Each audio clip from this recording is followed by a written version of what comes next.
Hey, welcome everybody to my chess stream here on lichess and Twitch. We are Sparkle Horse, aka Sladgie on Twitch, and my name is International Master William Pascal. I am a chess master according to the World Chess Federation. Living in Budapest, Hungary, guys, that's where we're streaming from. It is 7 p.m. Central European time. And this is my subscriber stream, so I'm trying to do this for the benefit of the subscribers. We're playing mostly with just the subscribers, Blitz and Rapid Chess, and also analyzing games. With you guys, I'd like to, take your submissions for games to analyze during the stream. We usually stream 2.5 hours. Excuse me, I'm trying to fight off the very early stage of a cold here, so hopefully heavy doses of vitamins and large amounts of alcohol will keep it at bay. There was this one time when I was in college and I went to the health services and they said that I had mononucleosis. So that night, I don't know, we went out and I think my friends and I ran up like a $500 tab in this bar where my friend was a bartender, and I drank a lot, and the next day I was better again. You can pretty much kill anything, including yourself, with alcohol. What's up, Soltigo? I'm just gonna start the subscriber stream here, but I want to apologize in advance if I'm like coughing on the stream. It's a habit of mine to get sick anytime I have a tournament coming up. I have a tournament coming up on Tuesday. It will start GM round robin, 10 players, 2450 average. I think there are 6 Hungarian players, me, 2 Indian players, and 1 Serbian. Gladys Troll, what's up? Yeah, I was just making sure the stream is good. We got no drop frames, good microphone. I've got submissions for a few games to analyze, but I'd like to take Troll on a Rolls Chess 960 challenge to get it started. I haven't played, I played a little bit a few hours ago, maybe 1 or 2 games on lichess, but I feel like getting warmed up here. It seems like there's 2 approaches. Either you fiend cutter your bishop or you don't in chess 960. That's like the 2 openings that I'm beginning to recognize. Alright, in this case, it seems like with Troll we often have the bishops on the corner squares. And if it's not a bishop, it's a queen on A1 and A8. What's up, everyone? We are having our subscriber stream. Excuse me. But just came on last night. I'm fighting this really hardcore. I'm not going to get sick, but I am going to drop a pawn here. It looks like the kind of thing, though, that's very materialistic for white. And I'm not concerned about this too much. I think we play knight f6, defend our guy, and e6 first, followed by knight f6, followed by g6. It's going to cost white a bunch of tempi to actually win this pawn. Now, it may be good for white, but I think at the end of the day, I'm going to gain some time. I didn't see it, because I just started streaming and I haven't played in the last hour. I'm not really warmed up yet, but I think we're going to gain a fair amount of time for this pawn and maybe get some pressure down the h file ultimately, though there's no rook. There's no rook to go to h8, just a queen, so I don't know. Basically 2 tempi for a pawn. It does seem a little bit suspect. But I was just talking to a new player who I started working with, and hey Bob, what's up? I was actually talking about you the other day. Honey and lemon. Honey's very good for you. There was just an article about that on another subject, about how there's a lot of antibiotics in honey, but special kinds of honey. Yeah. But anyway, good to see you, Bob. I was just thinking, I haven't seen you in a long time. So it's good to see you on the stream here. And I'm getting kind of off track talking about multiple stuff, but What were we saying? A1, bishop. That is a bishop, kids. Useful move. Troll swiped a pawn, but his queen is on a kind of suspicious square there. Nefedov's here. Anyway, I forgot what I was talking about. Well, I said the tournament's coming up. My throat started to get scratchy, and I started coughing. I've got this round robin 10-player tournament. I'm seeded like 8th out of 10 players, but there's one guy in the field who seems like he's overrated. So it's going to be interesting. This is the first stream I've... Who's that? Blunder Boy. Trumpowski says, hello, can I challenge? I'm not a Twitch subscriber. Yeah, we're mostly just playing with the subscribers today. If the action's really dead, if there's no subscribers challenging me, I might accept, a challenge or two from the non-subscribers, but I'm not making any promises. Here, we're basically down a pawn. Oh, I pre-moved. Didn't mean to do that. I don't think I have quite enough for the sacrifice pawn in this position. The inconvenience this queen is suffering from. It's very strange. Not that bad. Although it can't really go to g2. I mean, you can, but again, you're going to run into problems on this diagonal. I just don't think it's enough to sacrifice a whole pawn, but I could have also tried knight e4 there. Maybe that was stronger than b6, but I wanted to get my development going on. Anyway, I keep getting distracted. Talking about the GM tournament, I'm starting on Tuesday. We're playing every day for like 10 days. I have a team game mixed in there. So I'm basically playing this weekend 2 team games, then 9 tournament games and another team game in, well, I'm playing like 12 games in 13 days, basically. Long games. Now, 95 from Troll.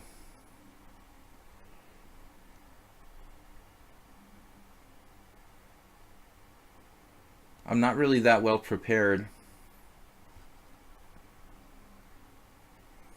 That knight on e5 is going to be very hard to get rid of if I don't get rid of it now. Because I've got no f6 without an h-pawn. I'm not really thrilled with this situation. I'm down a pawn without enough compensation.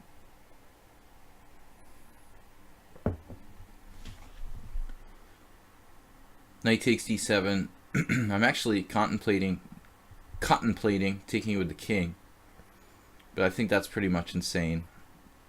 I didn't think about it that seriously. I got on another subject. I started saying how I was working with a new player, and then I was talking about today about, damn, another knight. Talking about people generally, like, I think, being too materialistic. It's a concrete problem in chess.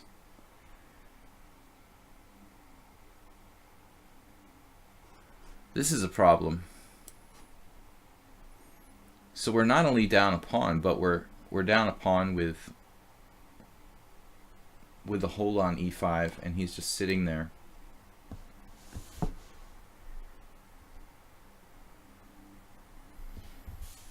And the more I exchange, the closer I get to a lost endgame. And it's very difficult to get the knight out of there now. And the longer I leave it there, the more likely it's just going to kind of settle in to e5. Looks like white is just clearly winning. We're a long way from ending the game, but just in a bad way here. Yeah, you absolutely can challenge me, but I can't guarantee I'm going to accept the non-subscribers, depending on how many challenges we got. Arsenal fan, what's up? Anyway, so I think material is overrated, but in this case I don't have real compensation. at all for the extra pawn. The misplaced queen, I think he could correct that fairly easily.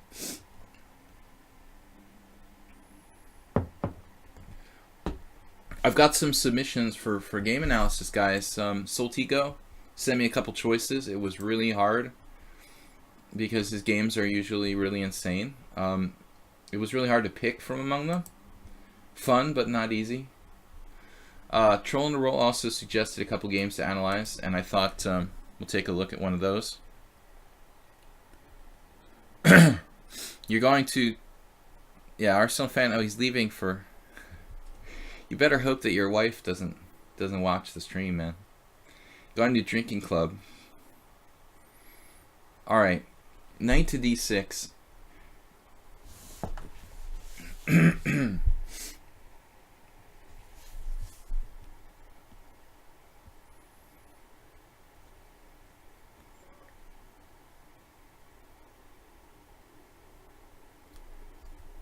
If you submit a game, can I see tomorrow?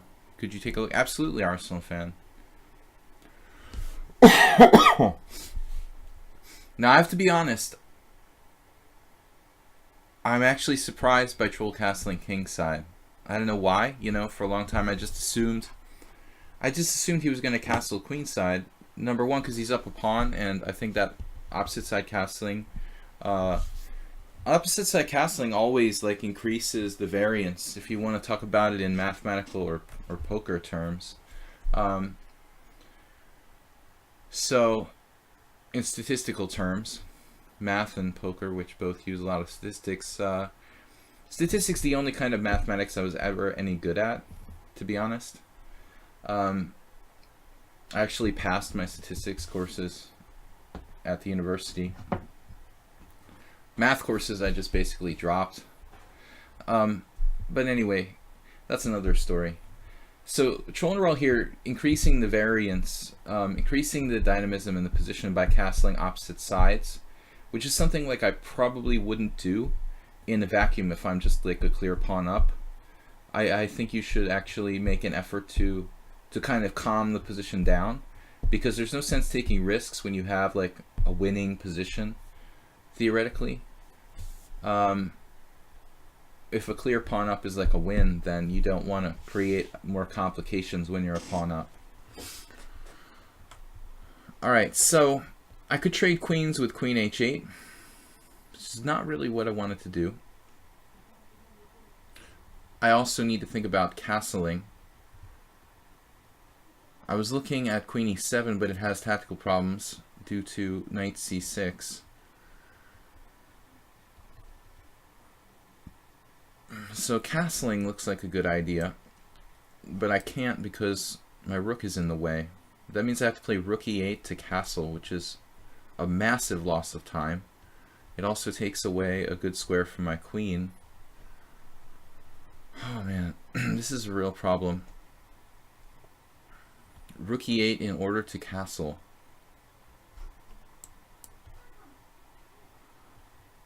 And now white is just a clear pawn up. I think he didn't want to castle queenside because he was afraid of knight b5. He started to be afraid of knight b5, like wedging in there on a3 or something like that, I guess. So he decided to squash that plan.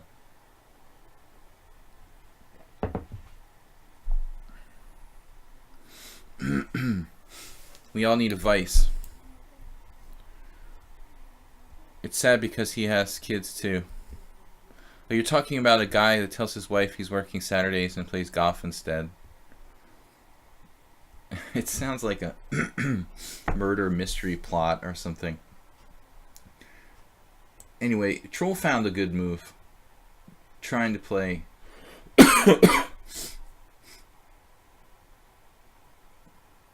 Yeah, it reminds me of an Ian Rankin book I read. Scottish police stories. Queen h4. You can cut him off. Cut him off at the pass with knight e4. Getting desperate. I've got to do something. Cheap shot.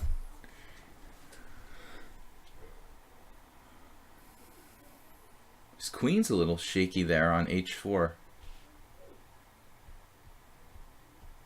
Not quite trapped yet.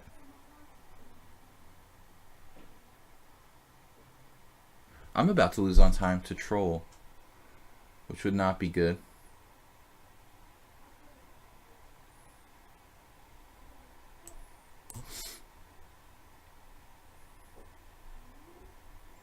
Now, on my behalf, does that make sense? I don't think that creating complications is a bad thing, because I'm down a pawn. On my behalf doesn't make sense in that sentence, but it's alright. It sounds cool. Troll. Dude. Wow. Alright.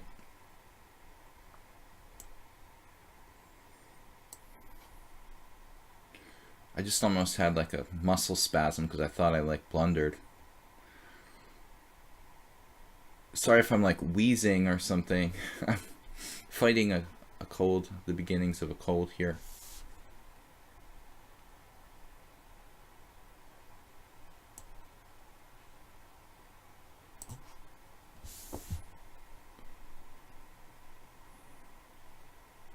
Basically just cheapos trying to trap his queen or the like.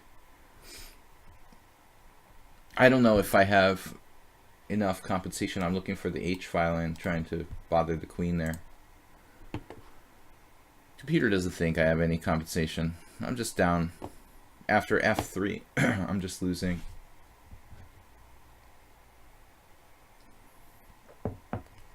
I was hoping for F5, but it doesn't look like after F3 I have F5 because of this take, which obviously I missed, and it's very possible Troll Troll also missed this.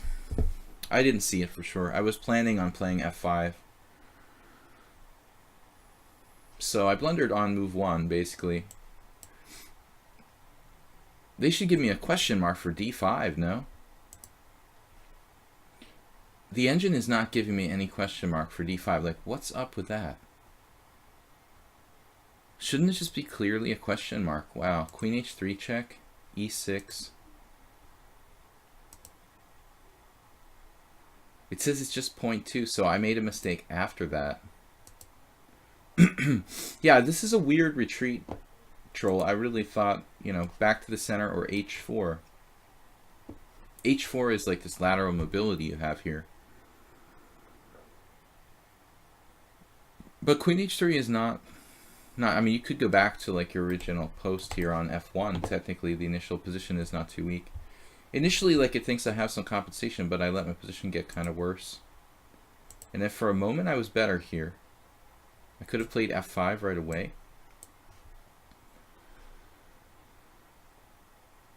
Now Queen H5, Bishop takes A1, Rook takes A1, and castles with compensation. I was concerned about the E5 square here, but I guess it's not that bad. I've got the H file. I might be better in that position. Chess 960, not easy, guys.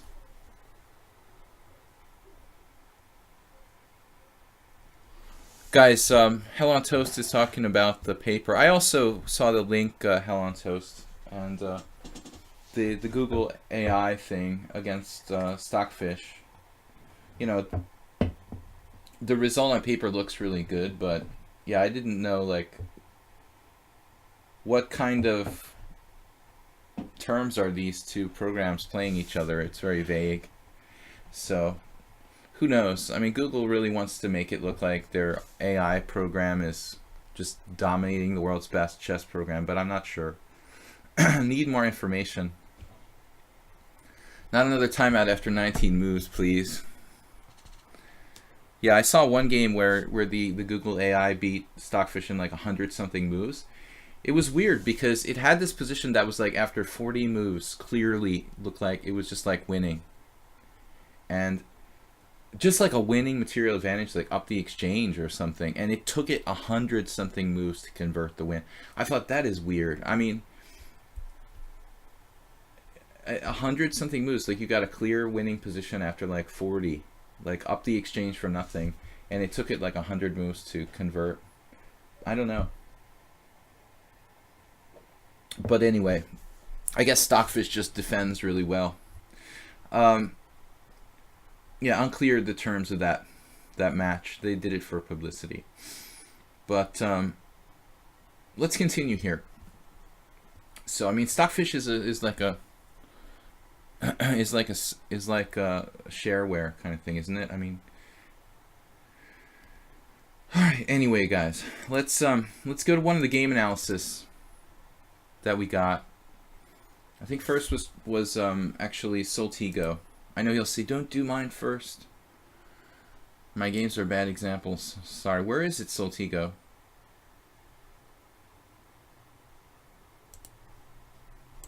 Damn it. Where is that email from Soltigo? There it is. Pick one, please. Sloppy Get Lucky Zuckertort. Ugh. The Sack Everything Sicilian. No. The Unbeatable Yusarov Gambit. Is it Yusarov? It's Urasov, right? Is it Urasov? It's Urasov. Yusarov. Whatever. I think I'll choose the closed Sicilian.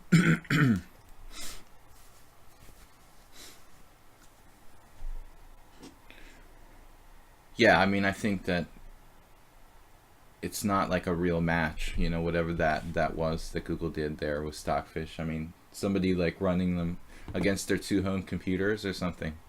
Not clear. I was joking that Stockfish was running on my old Apple IIc, along with Chessmaster 2100. But okay, how not to play the closed Sicilian? I think we'll do this game.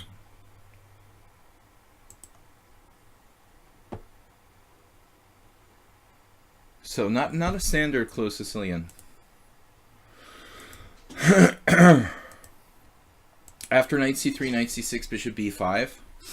I don't know that this has a name, but I was playing it and it was trendy like 10, 15 years ago. Yellow Dragoon played it against me recently, and I also had a weird game against somebody that was like knight d4, bishop a4, which is a rare line, but it looks quite interesting. Here's a game Ivanisevic lost against the one square master. Rachmanov I like a lot. That guy is an absolutely awesome positional player. I think he's got a lot of potential, like Karpov Jr.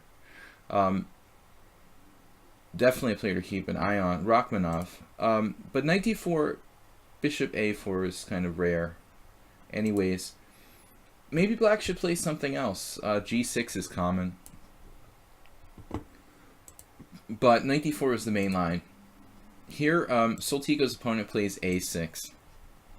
If you could say, you know, what's the worst move? I mean, arguably, like, a5 is probably worse than a6. I'm not a huge fan of f6 or knight to b8. Although knight b8 has its points. I mean, it does like avoid exchanges. Knight e5 is also a move that doesn't make a whole lot of sense. But a6 is definitely, I think, in the top 10 moves that I don't like in this position. Because although you force white, you know, to exchange on c6, giving you the bishop pair, you gain nothing from a6 except slightly weakening your position, and also even like negative things like blocking the bishop's ability to go to a6, which is really important in Nimzo type of situations where a bishop's exchanged for a knight. What? So, I think this is one of the worst moves black can play. He just induces this exchange you're willing to make anyway, with absolutely zero gain, probably negative weaknesses. I don't know which way is better to recapture for black. I don't know. I mean, I think that if you take with the d pawn, chances are, although you open up your bishop, if white is, you know, if white is careful, maybe he doesn't even let you exchange this piece off in the future. Really cool variation here. The engine wants to play queen h5, Nakamura style.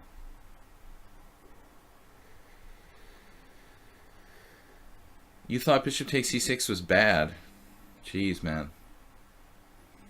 You thought wrong. Bishop takes c6, it's like a massive strategic idea in the whole Rossalimo. I mean, you're basically you're playing a cross between the closed Sicilian and the Rossalimo. There's no question that bishop takes c6 is, you're happy to do that. If you didn't have that, I mean, there'd be no sense in playing bishop b5. So he takes with the b pawn. His bishop on c8 is a long-term question mark. And then this move. Generally, the pieces are best behind the pawns. So actually, I think you can consider playing f4 here, Soltigo. I had a game against somebody, I think Farkas Tibor, where I did some similar thing. He obviously didn't play a6, but we ended up in a similar situation. And I played f4. I want my pieces to be behind my pawn structure in a closed sort of Sicilian situation. And I think that opens up your rook on f1. You have very Nimzovician, closed Sicilian, Grand Prix attack style play here. I like f4.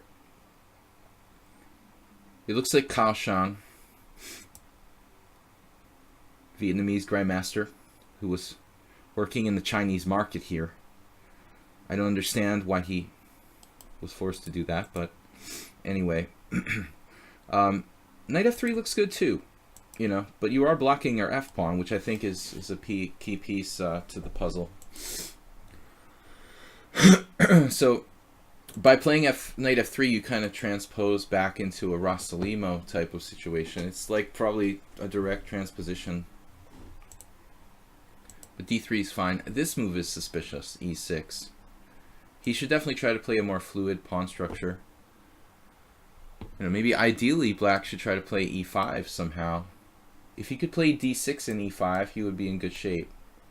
But on d6 you have e5, disrupting his pawns. I think this would be a good move. e6 is even worse. Now you've got bishop g5, which I don't like as much as e5. If you ever saw Roman Djidjiashvili's like old video series on the Grand Prix attack, he was really good at playing these type of positions where you blockade the center. And the plan is simple. Black doesn't have a bishop on c8. He doesn't have a piece. It's not a piece. So you make that strategically not a piece, and then you win the game. There's an old computer game. There's an old game that a German grandmaster played against a computer in like Dortmund, I think, maybe 15 years ago, when computers, they were still putting computers in human tournaments occasionally. I don't remember what program it was, but one German grandmaster had a game where he just decimated the strong tactical engine by killing the bishop on c8. Anyways, okay, bishop g5 I don't like as much. It's not a terrible move. At least here you're exchanging his good bishop. And now you've got a great square. And now you've got a really nice position with control of d6, this weak structure, and still he has no bishop on c8. So I thought this was a good strategic game. And c4, this goes hand in hand with Roman Djidjiashvili's normal strategy in the Grand Prix attack. It's Nimzovich. You're basically fixing the doubled pawns. And although it looks weird to play c4, it's not really. I mean, your backward pawn on d3, it's hard for black to attack because he can't open the d file. So I think this is just great for you. Black had only active chances to play for f5 or f6 there at one point, and he doesn't do it. And this is like crazy. Rook e8, you're just inviting knight to d6. So now he goes here. Like, why not to f8 to play for f6? And now he's just going back totally passive. I felt kind of a little weird about b4 by Soltigo. I think you yeah, you should just be materialistic here and go for the pawn, like queen a5 and take. So Soltigo actually trading off his double pawn. Your positional advantage is so huge that you can actually do this, kind of help him. He misses a tactic with knight takes e5 there. Even that position, like knight takes e5, b takes c, knight takes f3 check, pawn takes f3.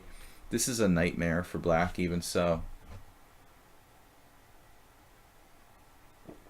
Literally a nightmare. Strategically, you don't have a bishop. I don't think that black will survive this position for very long, and I think the engine's evaluation will go up and up gradually if we let it like think for a while.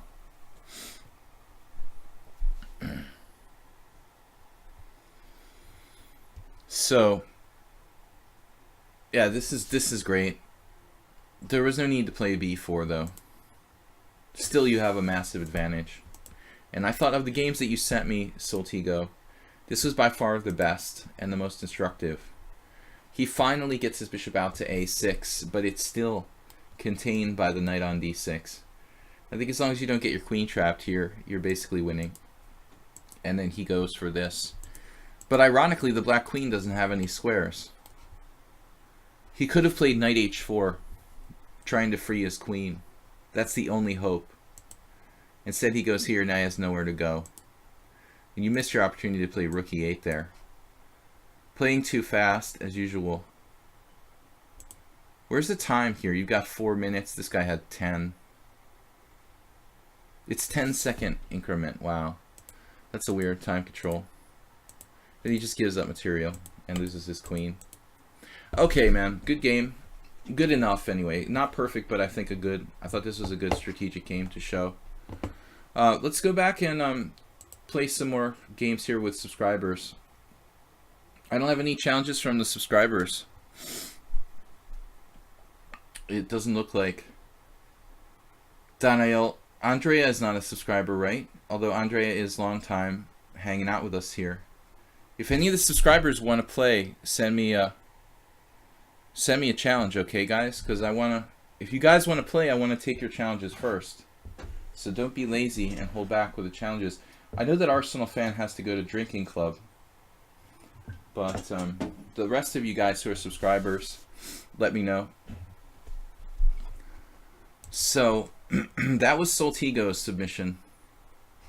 I take back challenges you.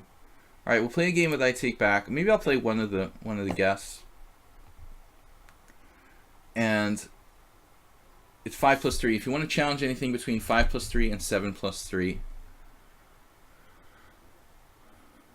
I'm going to play e5. One of my students is like learning to play the Petrov, and I kind of play the Petrov sometimes, kind of. But it's too kind of drawish to play here on lichess and blitz and stuff.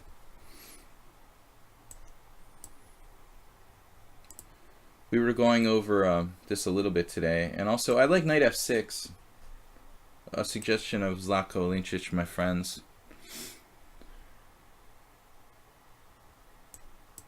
This is a solid line for white. Every 5-year-old kid knows like the first 15 moves of this variation, along with the main line of the Caro-Kann and the Sicilian Dragon.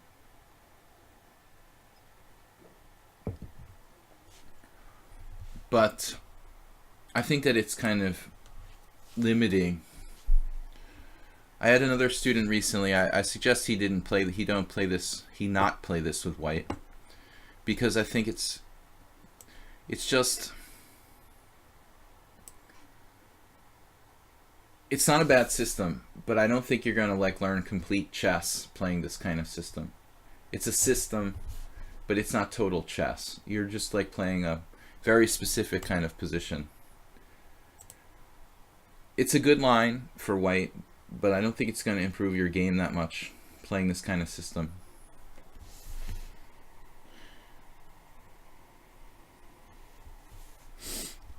So the Petrov solid opening. I was worried about my student playing the Petrov because people play this variation with like Queen E2, playing for a draw on move. Queen E2 playing for a draw on move 5. That's I tried to show the move 5. If you don't mind, take back. Here Queen E2. That's really irritating and difficult to play for a win. Now take back played knight d4 straight up.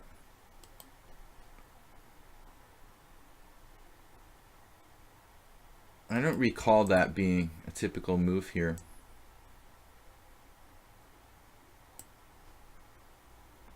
Did he pre-move like c takes d?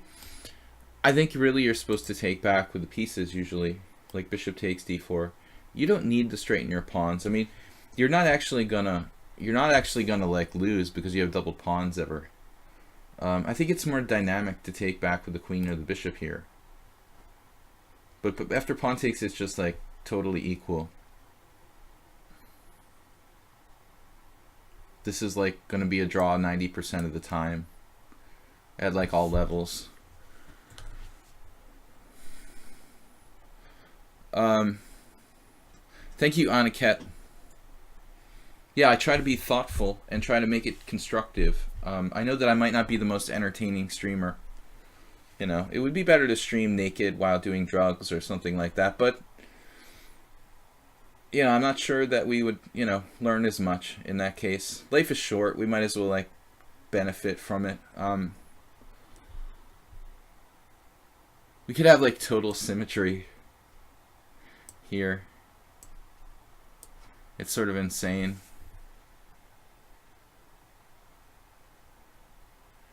Definitely a consideration though, if you do choose to play the Petrov, there are a lot of lines where white can just kind of take the life out of the game, and it's hard to combat that. So I really think that it's not an ideal opening to play against lower rated opponents. It's a great opening to play against higher rated opponents and against like equal opponents who you don't mind like having a draw against. But if you definitely have to win or play for a win, I don't think that playing the Petrov is really that great of an idea. Now I wonder if I should try something funky here. Queen A4.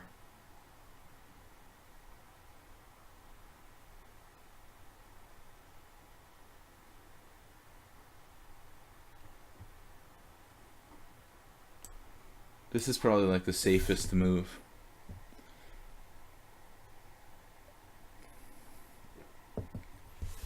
Trading his good bishop for my bad bishop.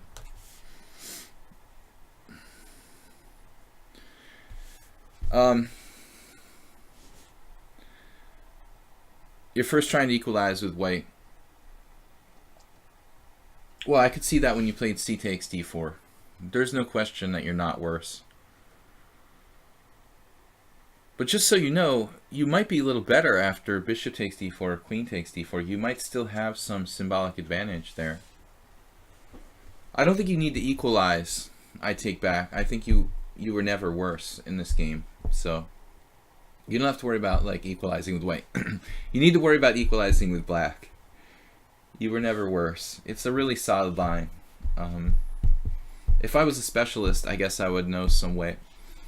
I mean, Lichess played knight f6 seriously, you know, and he won some games with this against weaker players, just retreating the knight back to f6. I made a couple videos on chesslecture.com like 10 years ago, at the time when Zako played that line, because I was surprised. Nobody else played knight f6, and it looks strange to just like lose a move, but it's an exchange French basically, and he keeps pieces on the board. And he beat some weaker players in front of my very own eyes. We're not here to entertain, we're here to learn about chess. Well, you guys are, because you watch my stream, so you care about... If you watch my stream, then you care about real chess and learning and trying to get better at the game. If you didn't, then you'd be watching somebody else's stream.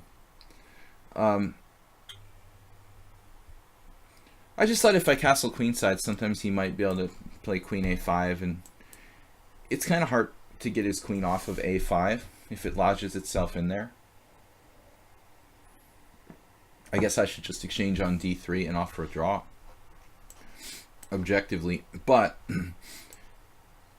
you know, theoretically we have the right color, and he has the wrong color for our bishops. I mean, that's not enough for black to win, but it is like a symbolic sort of advantage. If I had some other advantage to go along with that, maybe I could actually do something here. I think that he's actually justified, you know, going for some kind of kingside pressure, but I just don't think that there's enough pieces left on the board for white to realistically have a serious attack.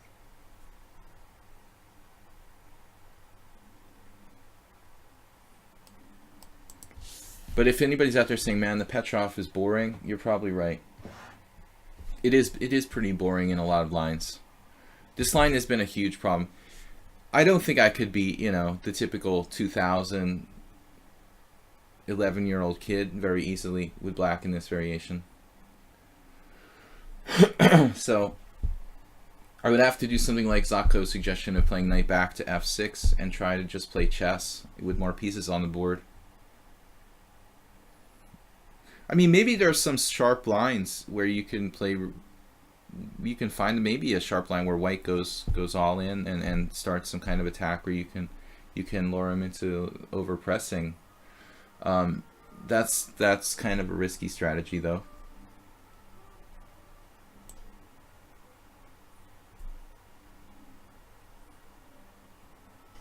All right, I'll go back to f8. We'll keep everything protected. I wasn't sure here, you know, objectively, where I should put my stuff.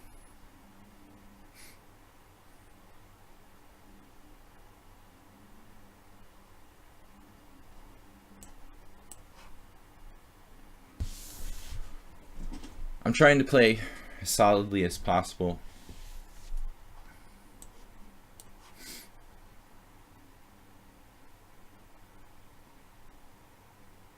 Now he's making me regret putting my bishop on f8.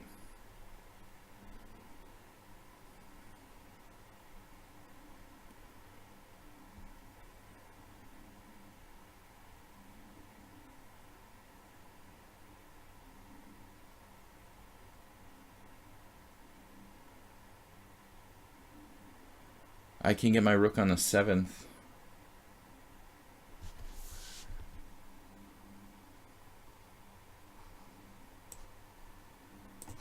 This is tempting, but I'm not sure, you know, how strong it is.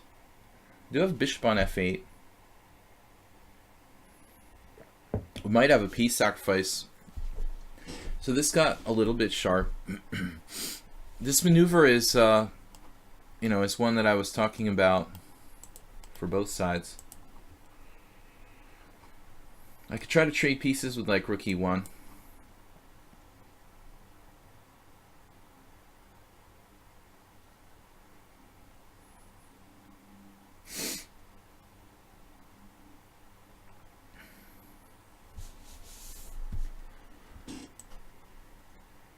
I'm not sure if this is even really achieving anything.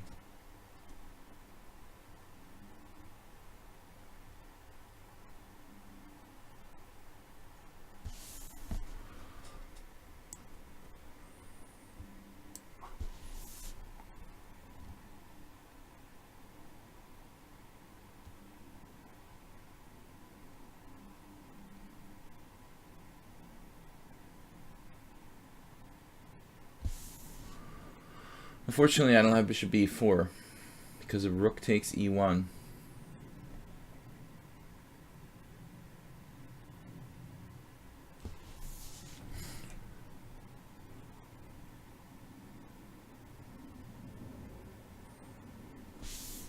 But it looks like we are like a tiny bit better now.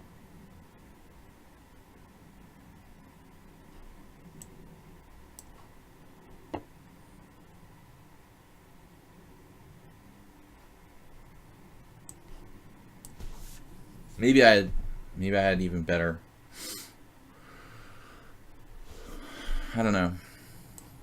Time is getting short here.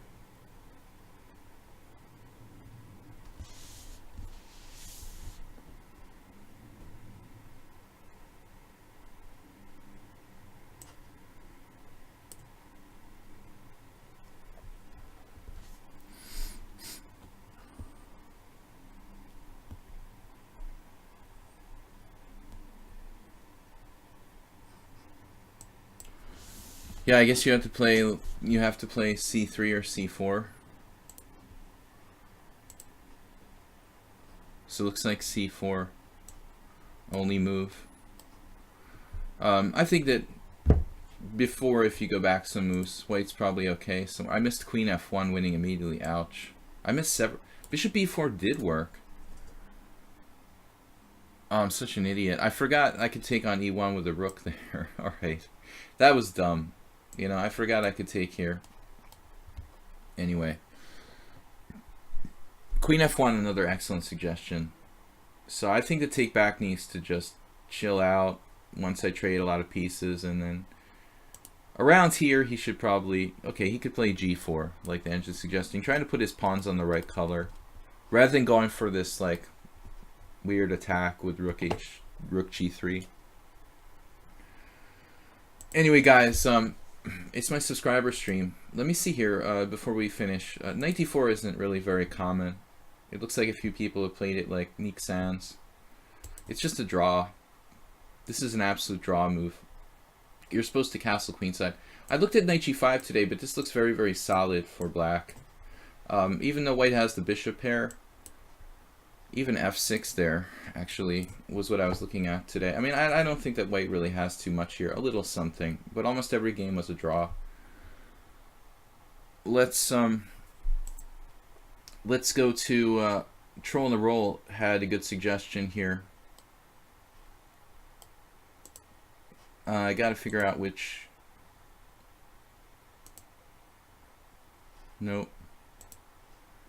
One of these emails has a. Nope. One of Troll in a Roll, which one was it?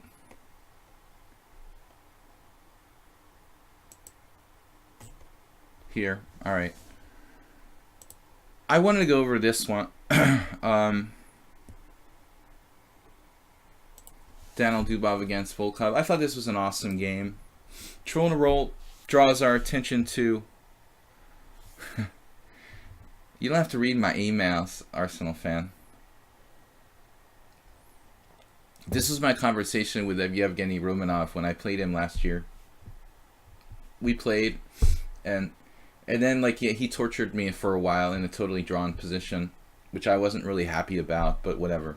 You know, he has the right to do that. So we went on this like 20 move thing where he wasn't making any progress, but eventually he offered a draw, and I said, okay.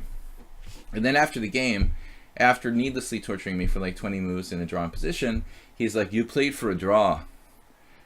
And I'm like, dude, do you realize this is my first tournament in 5 years?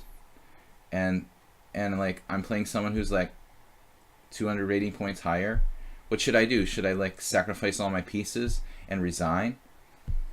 But anyway, onto the karma police.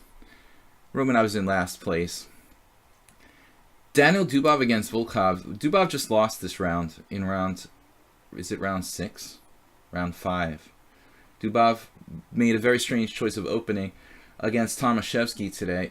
He played like the Vienna game and then played it badly and weirdly and lost. So Fedoseev looks like he's going to win the tournament. He's like really good technically. Dubov a much more interesting player though. Dubov is playing white against Sergei Volkov in this game, and it's a Slav. Troll asked me to go over this game with you guys. So black plays a6 here, the inevitable a6 Slav.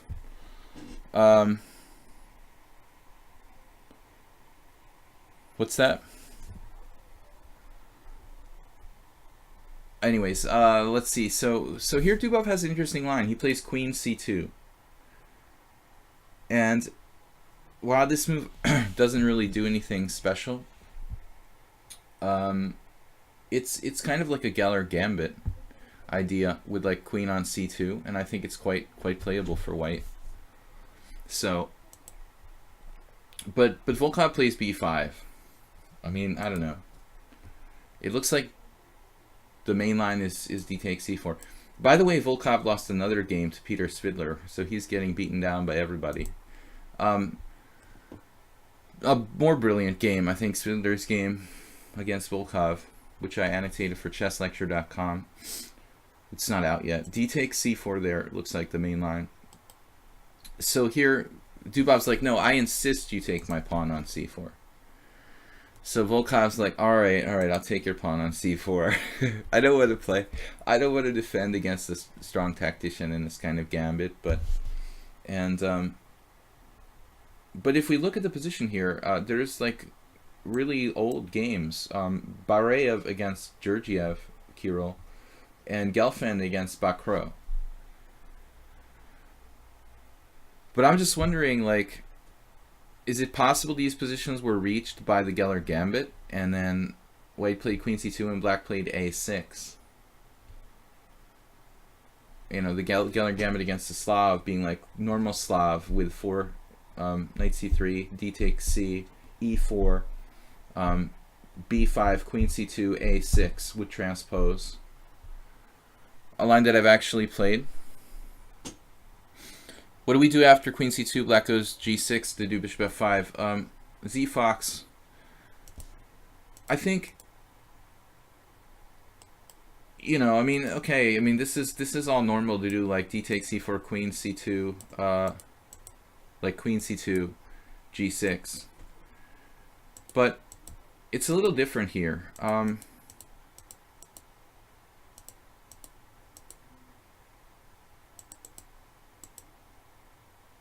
If black could try to play g6. It has been played in a lot of games. Obviously, you see the score is like a nightmare for black. This move apparently has scored very well for white. I mean, I'm not sure this is actually that good. I think the thing about it, I would just draw this comparison to what my friend used to call apples and oranges. You know, like apples and oranges are different fruits, and you know, they don't really go together. And this is the same thing with like g6 and a6. You know, I think that g6 and a6 are apples and oranges. Like one is one system and one is another system, and then mixing them together, you don't know what you're going to get. It's kind of weird. So, I mean, while it's possible to play g6, it doesn't seem like as incisive as and critical as taking b5. Now white could do a lot of different things, I guess. You could play b3, kind of safe move. You could definitely play c5, but I'm not sure how useful the queen is in this type of structure on c2.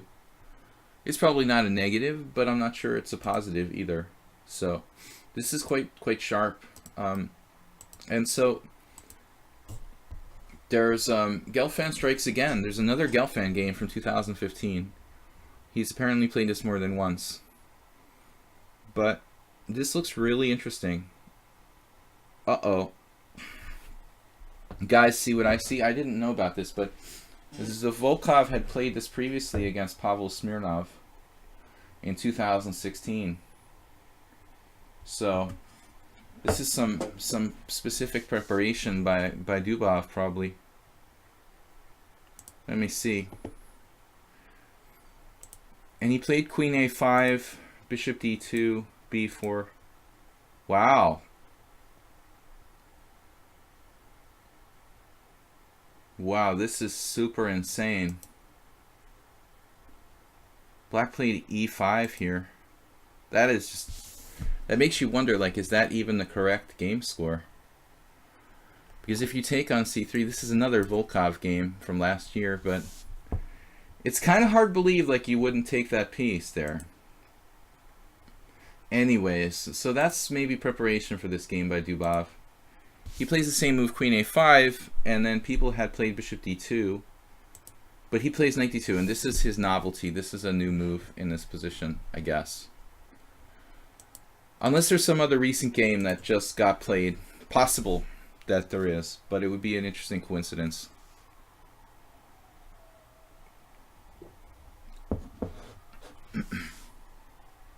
I don't think you can punish black for playing g6.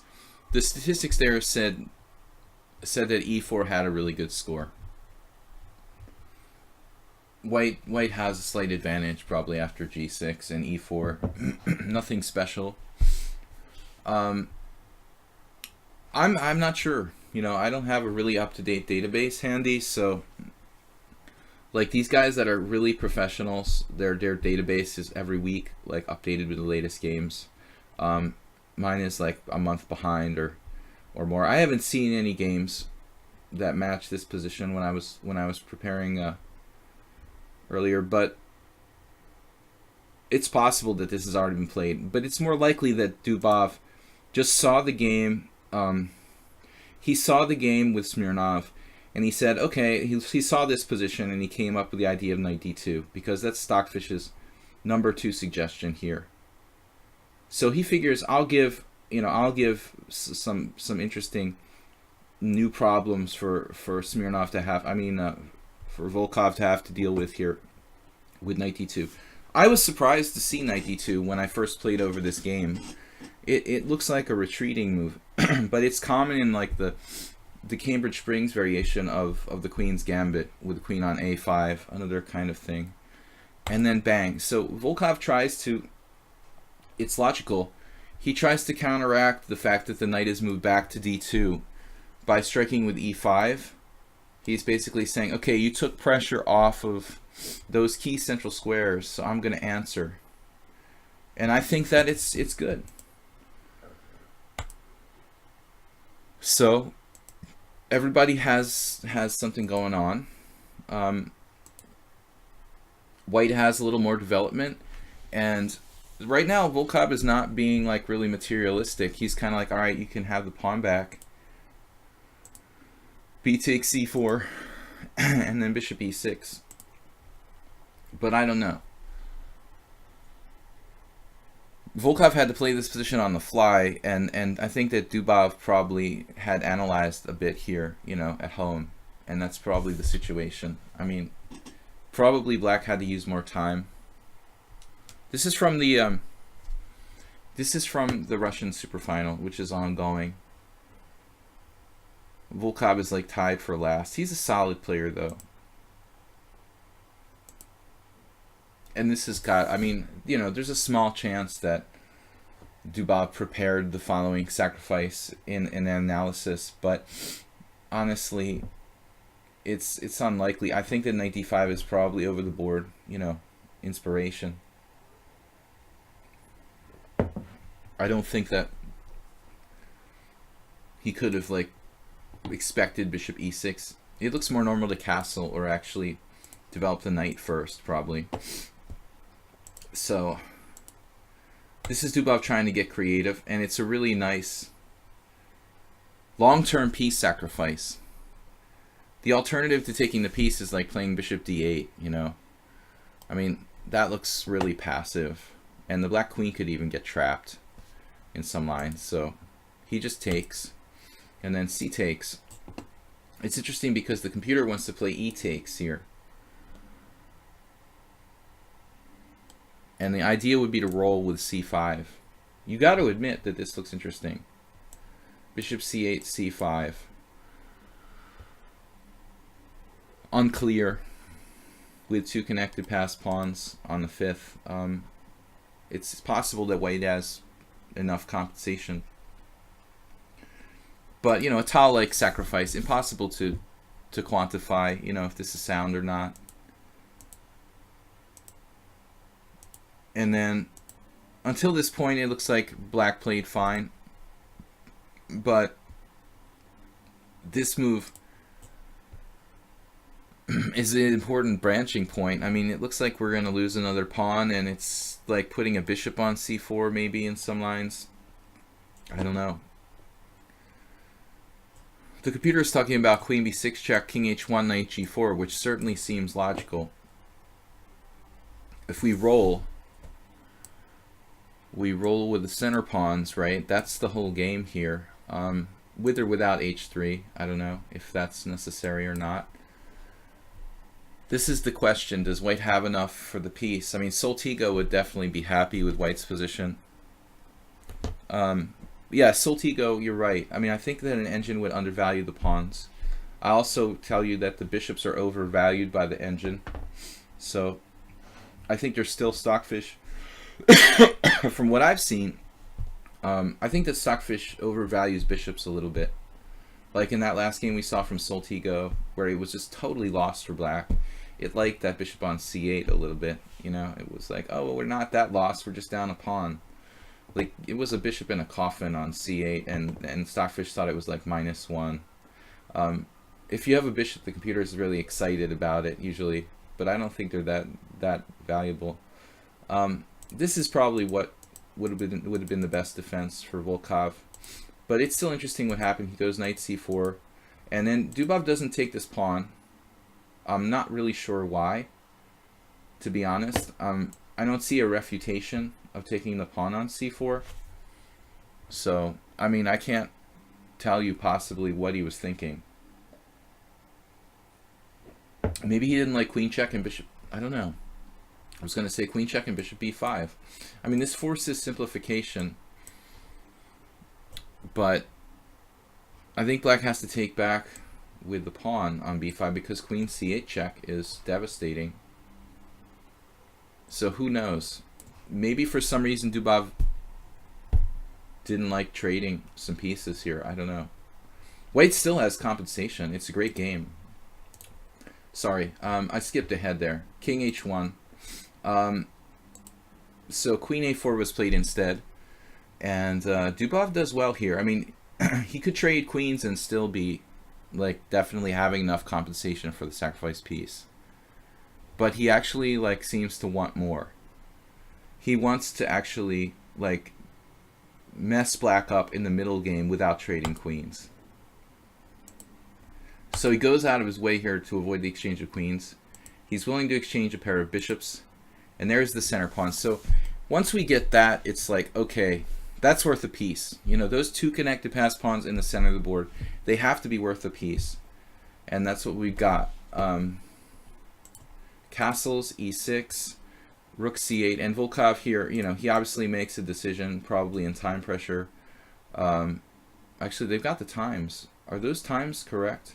I wonder. Troll in a Roll sent me the game. I mean, I'm guessing they could be correct, but I'm not sure. I would think Volkov would have less time, man. I mean, judging by the tempo of the game, what's going on here, I would think that Volkov would have less. He has a little bit less. He decides to give back a piece here. I mean, he's probably got to have to sacrifice back the piece at some point, but it's a question of when and where, you know. So he gives back a piece eventually. This was an interesting move, a3. I was kind of like really shocked by that. It looks so indirect. Dubov just so patient. And then it gets really exciting. Volkov actually sacks his queen for two connected pass pawns on the 6th. Which is interesting, but it's not quite sound. Rook takes, and then white has to play very carefully here because these two pawns get to the 7th, black could even be winning. Definitely a game that Soltigo would like. Soltigo, next chance to get a sacrifice, create a pass, pawn mass. Alright. So he's now up. He's up a queen for a rook. But he has to be careful. This was a decent move. Actually multi-purpose. He ends up blockading the pawns with bishop f5, defending b1.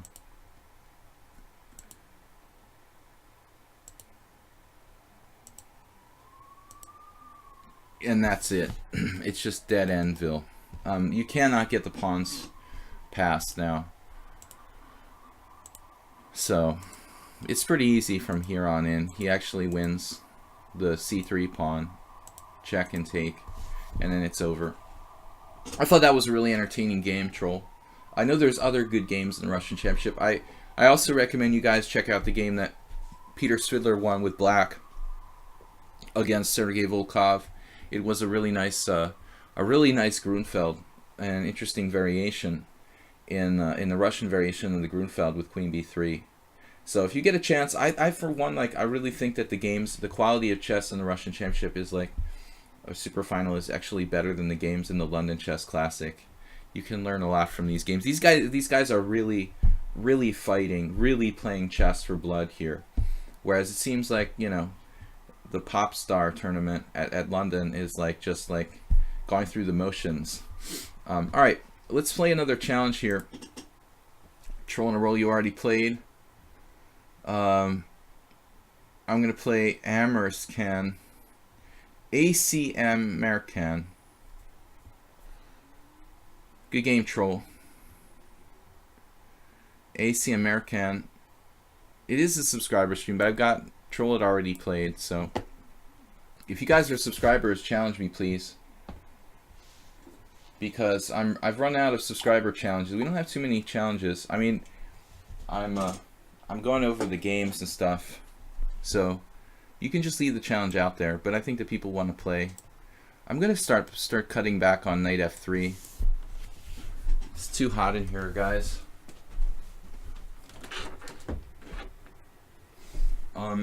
The Dutch defense. He proposed a take back. That's the first time anyone ever like offered a move one take back. You're greeting me like it was me playing the Russian Championship. I was kind of just joking around, Troll.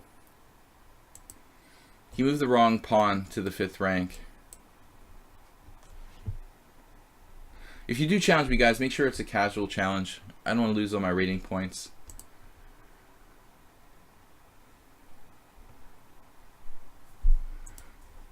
Troll takes me literally. But at least you are in Russia, Troll. ACM Mercan. I just assume Troll's in Russia. Could be in Tibet, for all I know.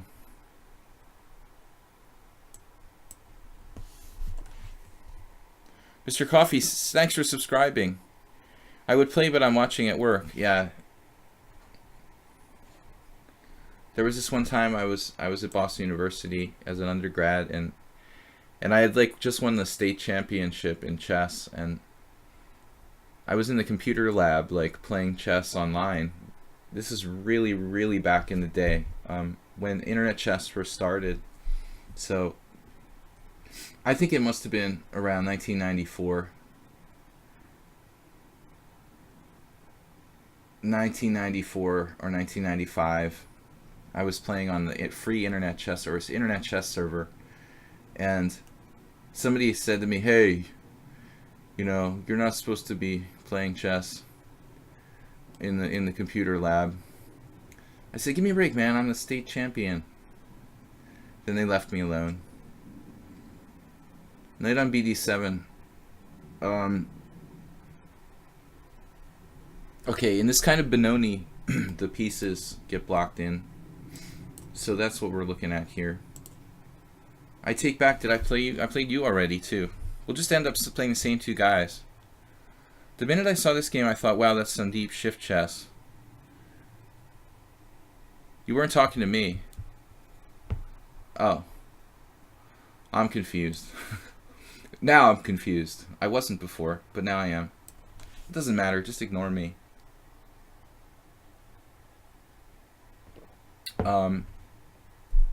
Sorry if I'm like coughing, guys, or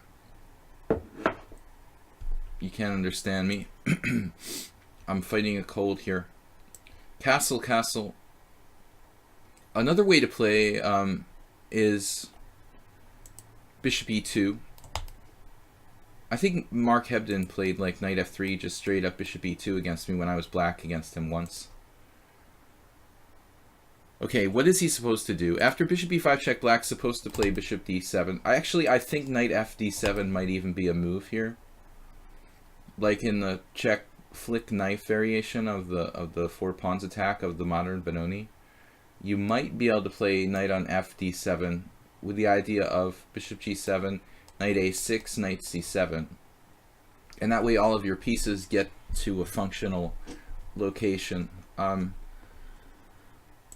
The more obvious way for black to play would be bishop d7, and there our plan is just a straight up knight a6, knight c7. But the way that AC American played, it leaves some serious questions about how he's going to unravel his position with the bishop on c8, because a fianchetto is not good. You know, so this is his plan. Under the circumstances, probably not that bad. Of the things you could possibly do here.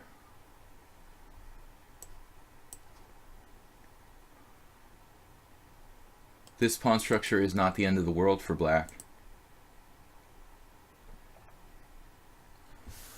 I think in Reassess Your Chess, or one of those modern instructional books, Jeremy Silman actually has an example of a game in a structure like this, where he's able to put pressure on this pawn and then induce black to play maybe b6 or something. I'd like to induce black to play b6 and be able to play like a5 and break his queen side, but actually I'm not sure that that really does all that much damage. I think we need to think of a deeper plan here. I mean, in the Silman example, I clearly remember he was able to play a5, but I think his opponent in that game probably had or did play a6. And so when the opponent in the game played like a6 and b6, Silman was able to play like a5 and crack his queen side.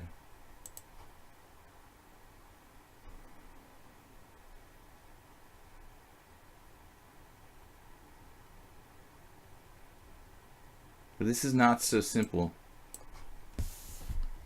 I don't like knight h5, and I want to cut it out. Sometimes you can play f4, but it's a very double-edged sword, because you'd be opening up this bishop on the long diagonal. You know, I don't generally like to attack the head of the pawn chain. We should be trying to crack the pawn chain on the queen side with white here. The fact that he hasn't played a6 is actually really beneficial. I even thought about leaving my bishop on b5 to tempt him into playing a6, but that's really like kind of mind games, you know. That's sort of hope chess. I mean, he's not necessarily going to be stupid and play a6. On fix, what? Oh, this is Patrice. The same thing happened to him at the college CPU lab on fix, and you weren't the state champion, so you couldn't like keep playing. Yeah, this was back in the days before there was any fix. This was like the internet chess server. I remember when there were like green screens, and I remember typing in the coordinates of my moves.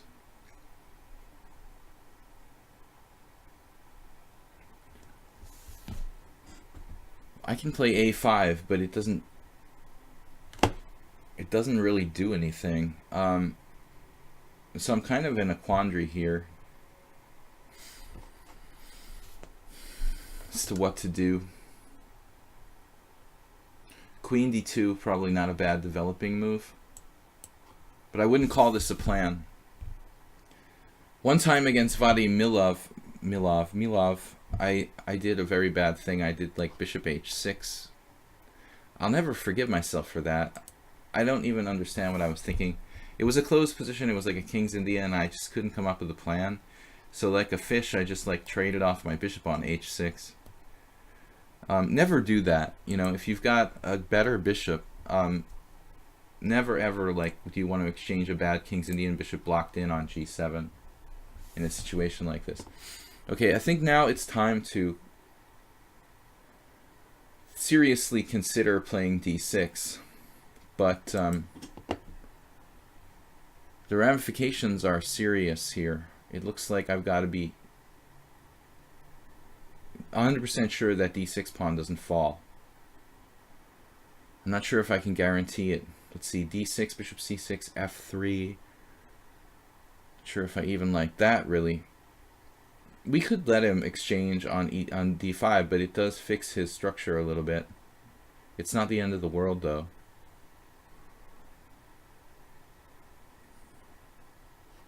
Alright, let's give it a try. Seems like he's getting pretty good play here.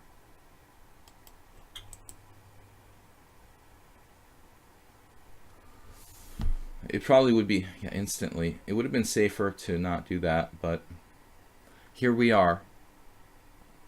Now my earlier allusions to not playing bishop h6. Bishop f3 is not such a stupid move here as it might be in other situations. Normally this would be like a very bad move, but I discourage knight h5 and I don't weaken my king side.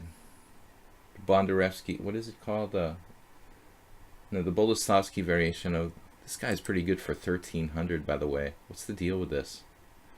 Damn, dude, another guy who's like a 1300, who's really good. The other day we had one of those. It's a brand new account too. Kind of like the one the other day. Maybe it's the same guy. He's like 1300, but when he plays me, he's like 1900.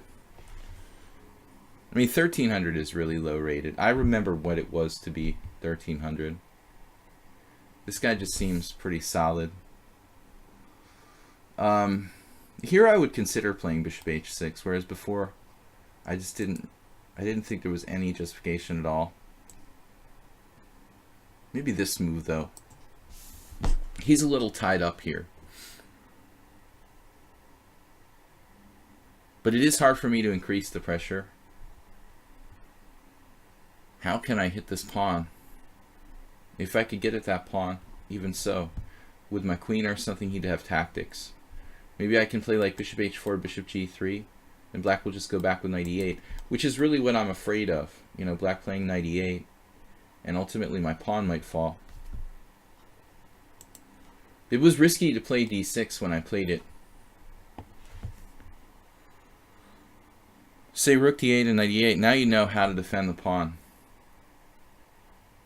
I answered that question.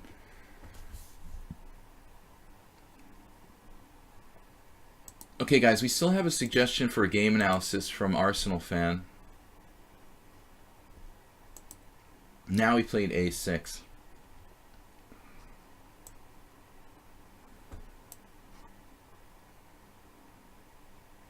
And now we have the Silman plan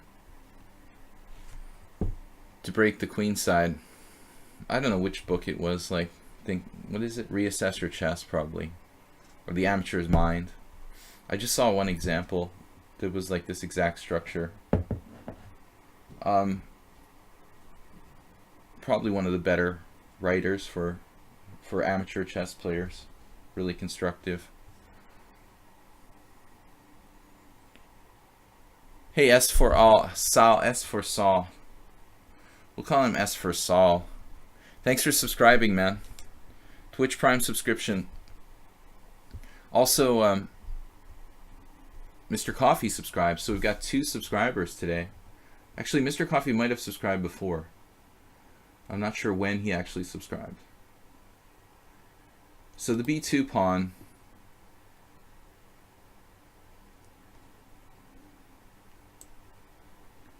There goes my mouse again, doing funny things.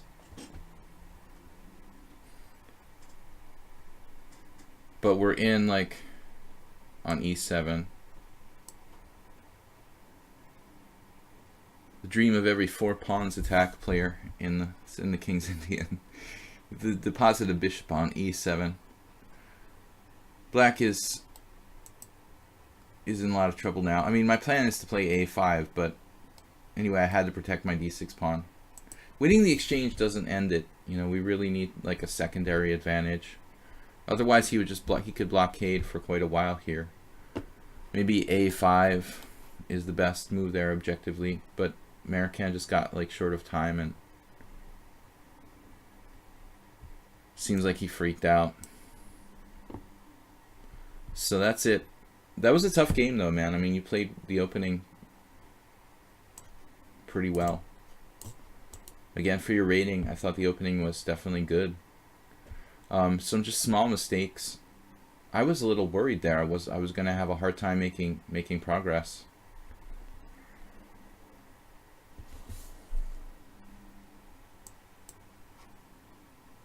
Definitely need to get a new mouse.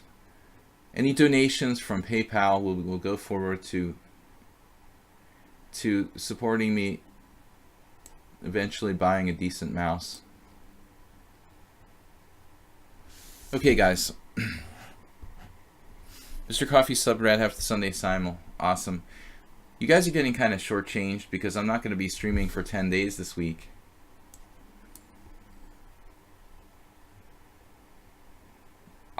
We still have a stream tomorrow morning. I'm streaming, what am I trying to say? I'm streaming tomorrow morning, Sunday Simul again this week. And Monday, another Blitz stream. But from the 12th until the 21st, I'm playing exclusively and not working, like teaching or streaming. So it's going to be focused totally on the tournament I'm playing in. GM Norm tournament here in Budapest starting on the Tuesday the 12th. I will post in my team forum here on lichess any information about the tournament as it goes underway. I don't know if the games will be relayed live. I'm pretty sure that the A group, which is like 2600, will have a live relay, but I can't guarantee that they'll have all the boards from the B tournament relayed as well. I'm hoping that they do, but I don't know. This is the first year that this tournament has been held. Alright, Soltigo is a subscriber. Let's play him. What happened to Espresso Forever? I'm just wondering if that's this guy, Jim. I think that was the guy, Jim. Yeah, I don't know. I have to send him a message because Jim's a pretty good player. And I've seen him on lichess, but he hasn't been around the streams at all. And I'm just not sure what his deal is. He's a good player. I'll have to ask him move 11. That's a good... Actually, I thought about him the other day because sometimes I see him online, but he's not on now. Okay, I will ask Espresso Forever what's his deal. We're playing Soltigo here. I'm trying to move away from the knight f3. He started stronger than the 1300, but he... You know what? People can play well for parts of games. Sometimes I get really paranoid. Everybody's getting assistance from their older brother or something, but... You know, we can't all be bad at every phase of the game. I mean, sometimes 1300s play like 2,000 players, to be fair. But he made mistakes. But he really held it together for a long time in the middle there. Maybe he's reading Jeremy Silman. Anyways, knight f3. Soltigo. I don't remember what the last game we had was. I know you played the Dutch in the game of our viewer tournament on Tuesday where I got mated. Now you're playing c5. Possible Benoni, possible Blumenfeld Gambit. What else can this be? Snake Benoni. That's about it. Not too many other options. Benoni, Snake Benoni, or Blumenfeld Gambit. They get assistance from me. Everybody gets assistance from me. I play some good games, and I play some not good games. I think in the viewer tournament I had a couple really good games where I was really, really low cent upon loss, almost zero inaccuracies in like 2 games. Then again, there were a couple other games where I made a lot of massive blunders. So we vary pretty radically. Nefedov. Okay, we'll get a challenge in against Nefedov. Nefedov was at the London Chess Classic. Nefedov, how was that, man? I was mentioning that to everyone. Soltigo, what's up?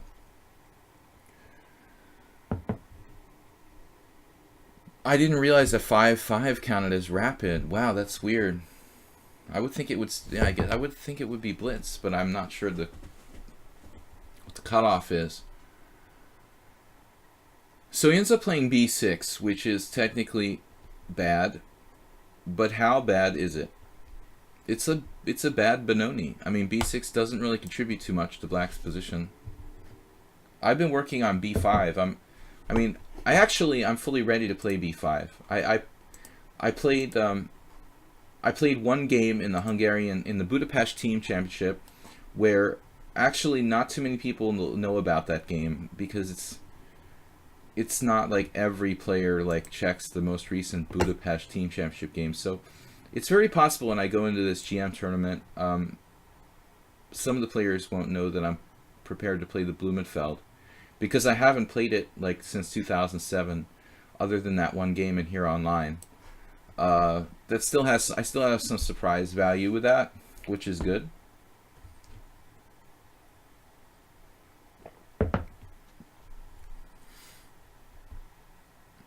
This is typically not good for black to fianchetto in the Benoni. Best case scenario, you just get like a spatial disadvantage. You don't really have much compensation for. I don't think there's anything dramatic I can do. It's kind of like queenside fianchettoing in the King's Indian. It just doesn't really work. But there's no like way to try to blow black away. I mean, he could just as well play like e5 and turn it into a really perverse looking King's Indian. Got some great photos with Aronian.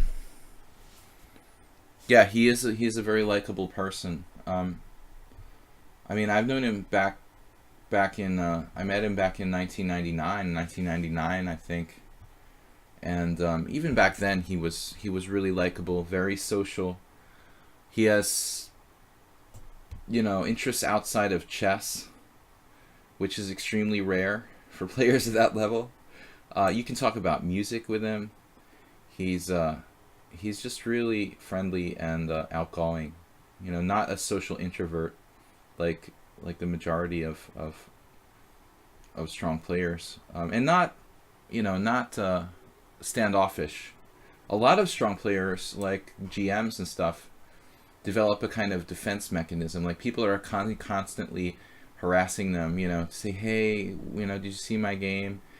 What, you know, how did, you know, oh, can I have an autograph or whatever? And I think that people, you know, some of them, although they're not bad guys, I know some people who are, you know, people think that they're like assholes because they're kind of standoffish and they seem arrogant, you know. But this is a defense mechanism that famous players have built up, because they're just tired of people like bothering them, like celebrities. And Aronian is not like that, you know. I mean, he's definitely a really approachable person. Soltigo, I've been thinking about this e6 square. You know, how can I attack that? If I try anything dramatic with like knight g5, you can go knight f8 now. And while I wouldn't really like think black's position is really good, I'm just afraid it's the kind of thing that Soltigo might like. Like, the position gets kind of weird, and more unclear, and I'd rather just keep control over the situation. So we're thinking about take, knight g5, knight f8, f4, maybe playing for f5. But there he's got h6, knight f3, I guess. It's probably good for me, but still it feels like it lets him out off the hook a little bit. All right, we need to do something though. It's only a 2-minute game. I don't know. There's no time to play this like it's a long game. Plus, maybe opening the game is better for me, like because of the short time. We can just think tactically. I think tactics are much easier to. Tactical positions are actually much easier to play than closed strategic positions. Another idea is sacking a pawn here with e5 as a sort of positional pawn sack. But I'm not sure if I can really justify it. I don't see any devastating tactics. Some amusing variations, like knight f8, e5, pawn takes pawn, knight takes h7, rook takes h7, bishop g6, mate.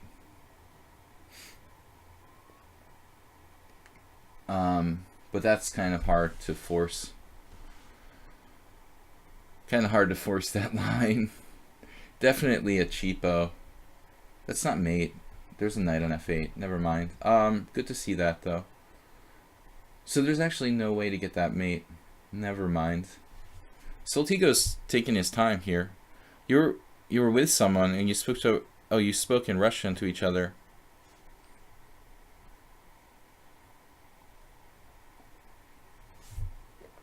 Yeah, obviously Levon is very bright. He's also extremely fluent in English. He has been since he was, I mean, when I met him he was like a teenager. So and even then his English was excellent. 96. Soltigo, what happened? This isn't an intentional sacrifice. Why didn't you play knight f8? Soltigo must have seen some ghosts here.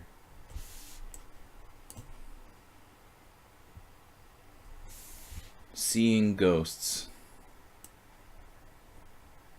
Don't go anywhere. Maybe I should just put my knight on f5 and let him escape. He resigned. I didn't mean to rematch you. No, cancel. Alright. Accidental rematch. Nefedov, let's play him. And then we'll do the Arsenal fan game analysis. What do I think of AlphaZero? Not enough information. I did, you know, I was scanning BBC last night and I did come across the mention of the match on the BBC, and there was a link to the paper that was published. So I actually pulled up a couple of the games last night, and I was mentioning there was one weird game that I saw, the AlphaZero one, where it was basically busting Stockfish in a very early stage, like after move 20 with like +2 type position, and then it took it 100 and something moves. It took it like 109 moves to grind down Stockfish in the position where it was like almost +2 after move 40. I thought that was kind of weird. You know, you would think like with an advantage that big of +2, it wouldn't take 60 plus moves to grind down, you know, the opponent. But I mean, I just don't think that I don't have enough information. I don't know about what kind of engine, you know, what kind of computers they were playing on and how many processors, and was it a fair match, you know, or was it just like some guy playing on, you know, on his home computer. Another interesting factoid from the Google AI thing was that if you read the paper, the authors of the paper or whatever, one of them is Darsham Kumaran, and while most people don't know that name, this guy was a strong IM in the UK. When I first played my first tournament in Hastings in like 1993, I remember Darshan Kumaran was like 2460, promising talent. So at least one of the players or one of the people on the team at the Google, you know, is a strong player, which is interesting, but not someone you would notice like the name unless you were playing a lot of chess back in like 1993. He's kind of under the radar. Definitely a guy who could have been a GM. He was kind of a star young player in the UK in the early 90s.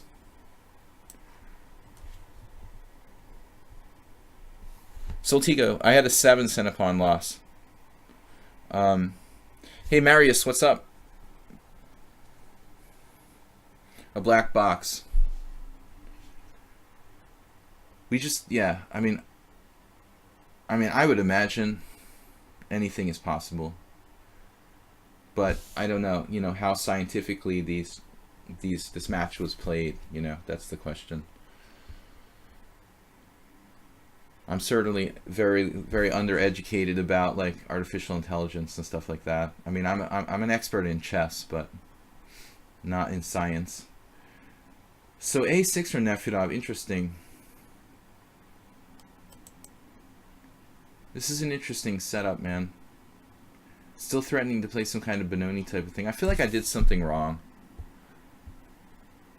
Here, I was playing quickly. I played Bishop E2. You know, maybe in a vacuum, if I had this to do over again, I'd probably play Bishop E3, Nefedov. And then it's not so easy to play C5, maybe. You might still be able to play it.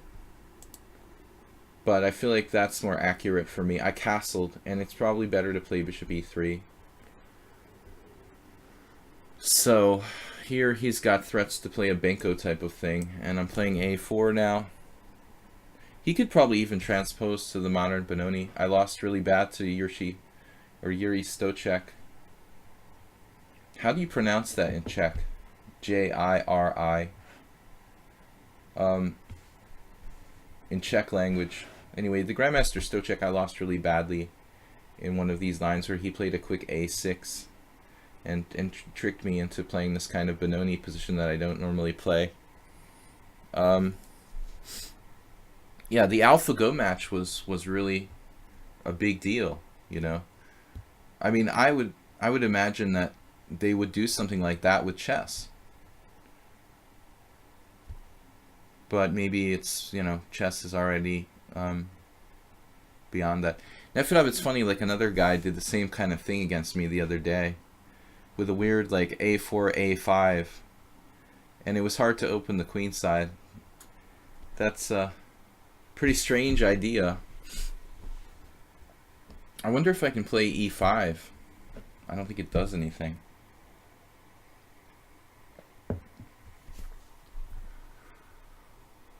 I don't know. What would Farago Ivan do here? Farago Ivan. Very unusual the way Nefedov played this with the A5. But I don't think it looks bad. We've got a space advantage. Definitely non-standard to play the A5 here. You don't have any break anymore, so you got to kind of play like a defensive game.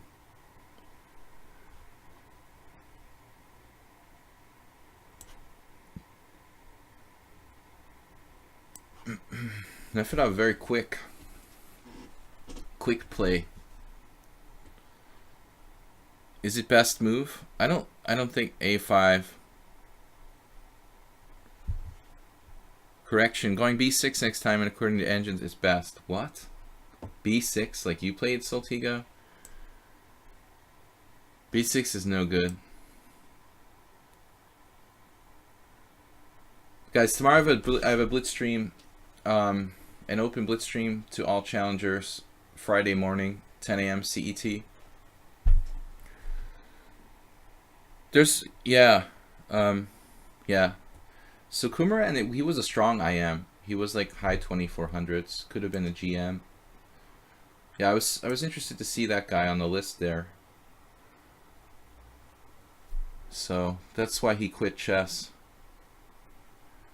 Create artificial intelligence.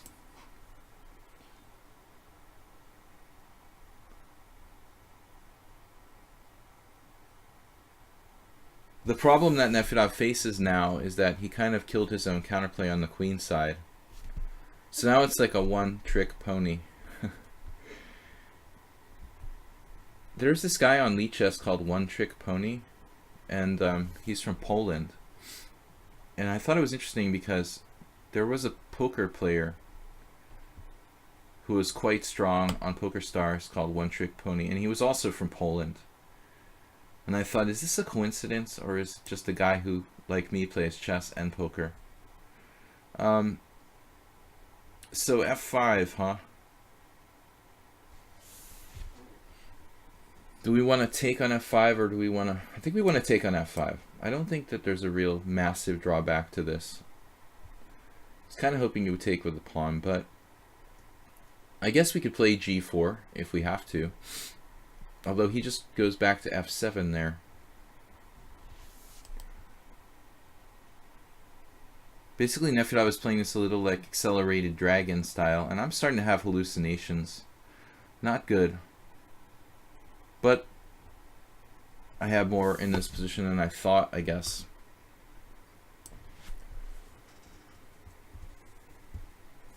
We're starting to have hallucinations. That's usually something that happens in chess 960. Maybe I'm just a little tired in the evening. f5 is a very aggressive move, but he's really out of options. Because he closed the queen side, he doesn't have like a typical break. And I think it was kind of late to play e6 because his d6 pawn is fairly weak. It's like accelerated dragon Benko. b5 is a normal move. In the Benko, like f5 sometimes is a really good move, but it goes against, you know, it kind of goes against the principles in many cases. And in the accelerated dragon, which I play a lot, it's always highly controversial. You know, to play f5, it can like basically lose the game really fast. Sometimes weakening your king side. We're definitely fully Ivan Farago now. Farago Ivan is a veteran Hungarian grandmaster. He's absolutely brutal. In some stock positions he knows extremely well, like the white side of classical Benoni's and King's Indians. We've drawn every game we ever played, but he's a rock. Plays the black side of the French winner. He's getting up there now. He's like 70. He's probably pushing 70. So he's lost a lot of rating points, but good player. Black's king side starting to, as Mark Hebden would say, creak. The black position is creeping. Starting to creak. Excuse me, I'm starting to slur my words. Like the president. I don't know what the cause is. We didn't drink too much alcohol. I could even play g5. You know what? That would just kind of shut him down forever. The H file is coming. There was an awesome... He knows. He's seen the writing on the wall. There was an awesome Reshevsky game where he absolutely decimated Eugenio Torre in his later years. Highly recommend the book, guys. It's out of print and it's in like descriptive notation, but The Art of Positional Play by Samuel Reshevsky, extremely good book for learning like how to play strategically. There was this awesome game where he just decimated Toure.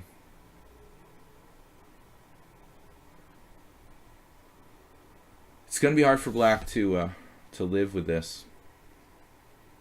It's kind of getting Soltigo-ish, if that's the thing. Let's cut him off first. Cut him off from the other side of the board. These guys are sort of segmented into the other side, the line of demarcation.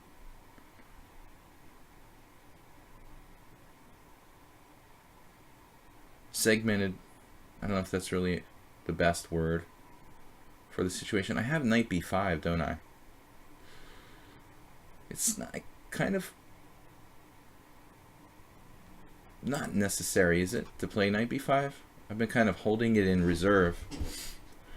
The white squares.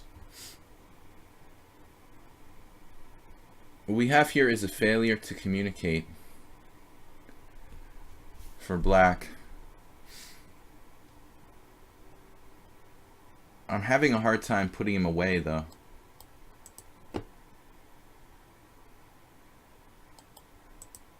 There's no, no access. No, what's the word? There's a word for those squares that I'm trying to come up with. There's no, I don't know. We'll call them access squares. Support points. It's going to take me forever to find the right square. What am I doing?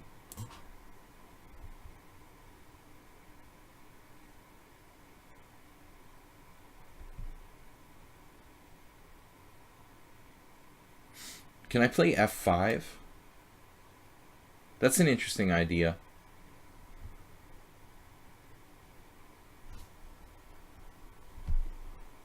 I think it might not hurt to play f5, but it would give him the e5 square potentially as...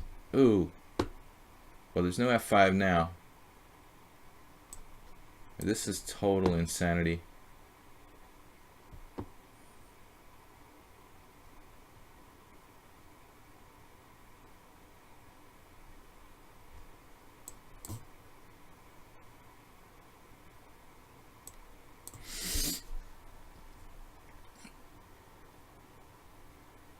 Horribly materialistic play by me. We had to do something.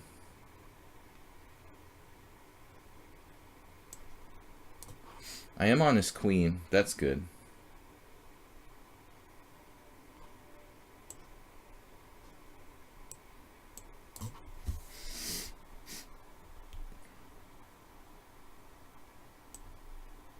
Uh-oh. Man, Nefedov is not joking around here. He's got some nasty threats now. Totally up to screwed. It's a good thing he played that move. I think he had much better. I can't play f5 now.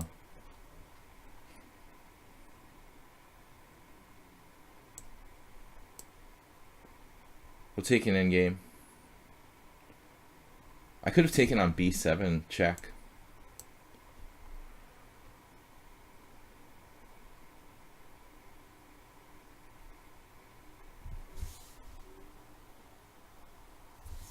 Pause for thought.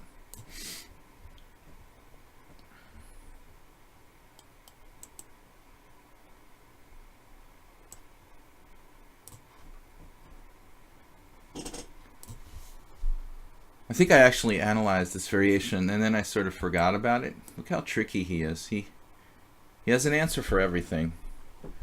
We're gonna need Dubov-like technique here.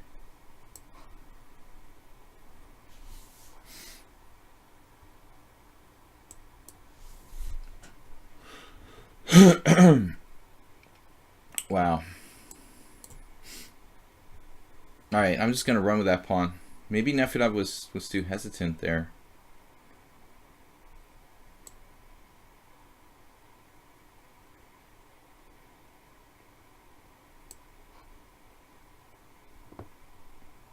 But I'm beginning to have second... Whoa. What are you doing?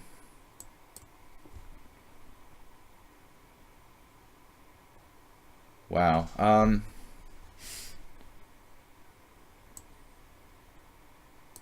What is going on around here? Oh. El Pasivo.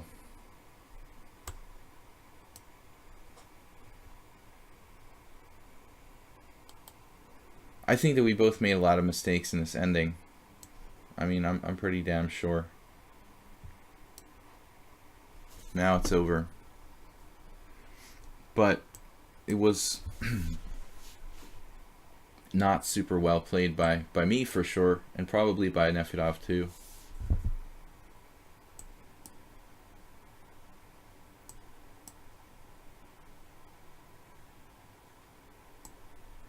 He's relentless. Now what?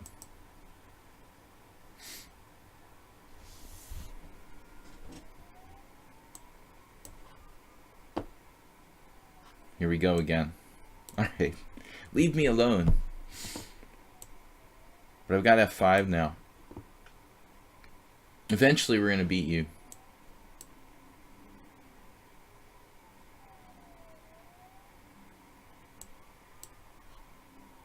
Now I've got check and go behind. Making progress.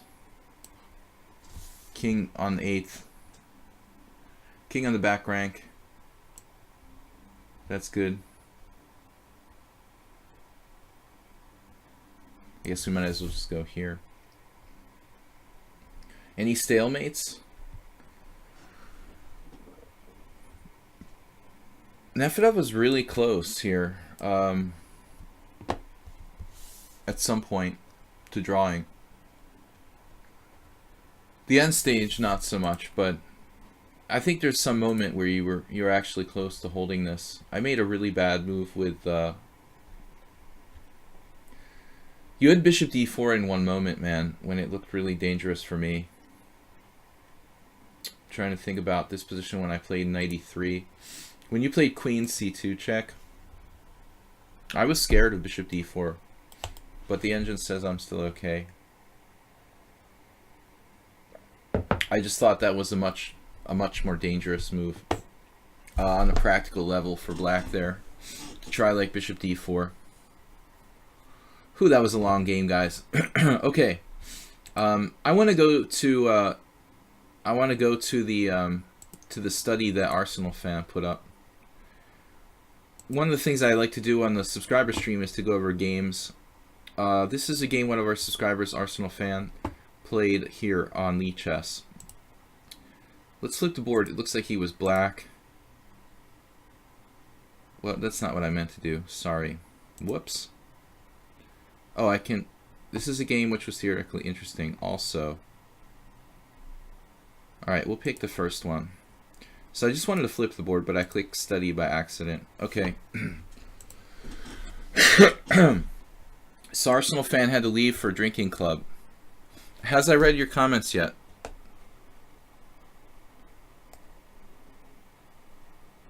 I moved to your country, the land of the free. What?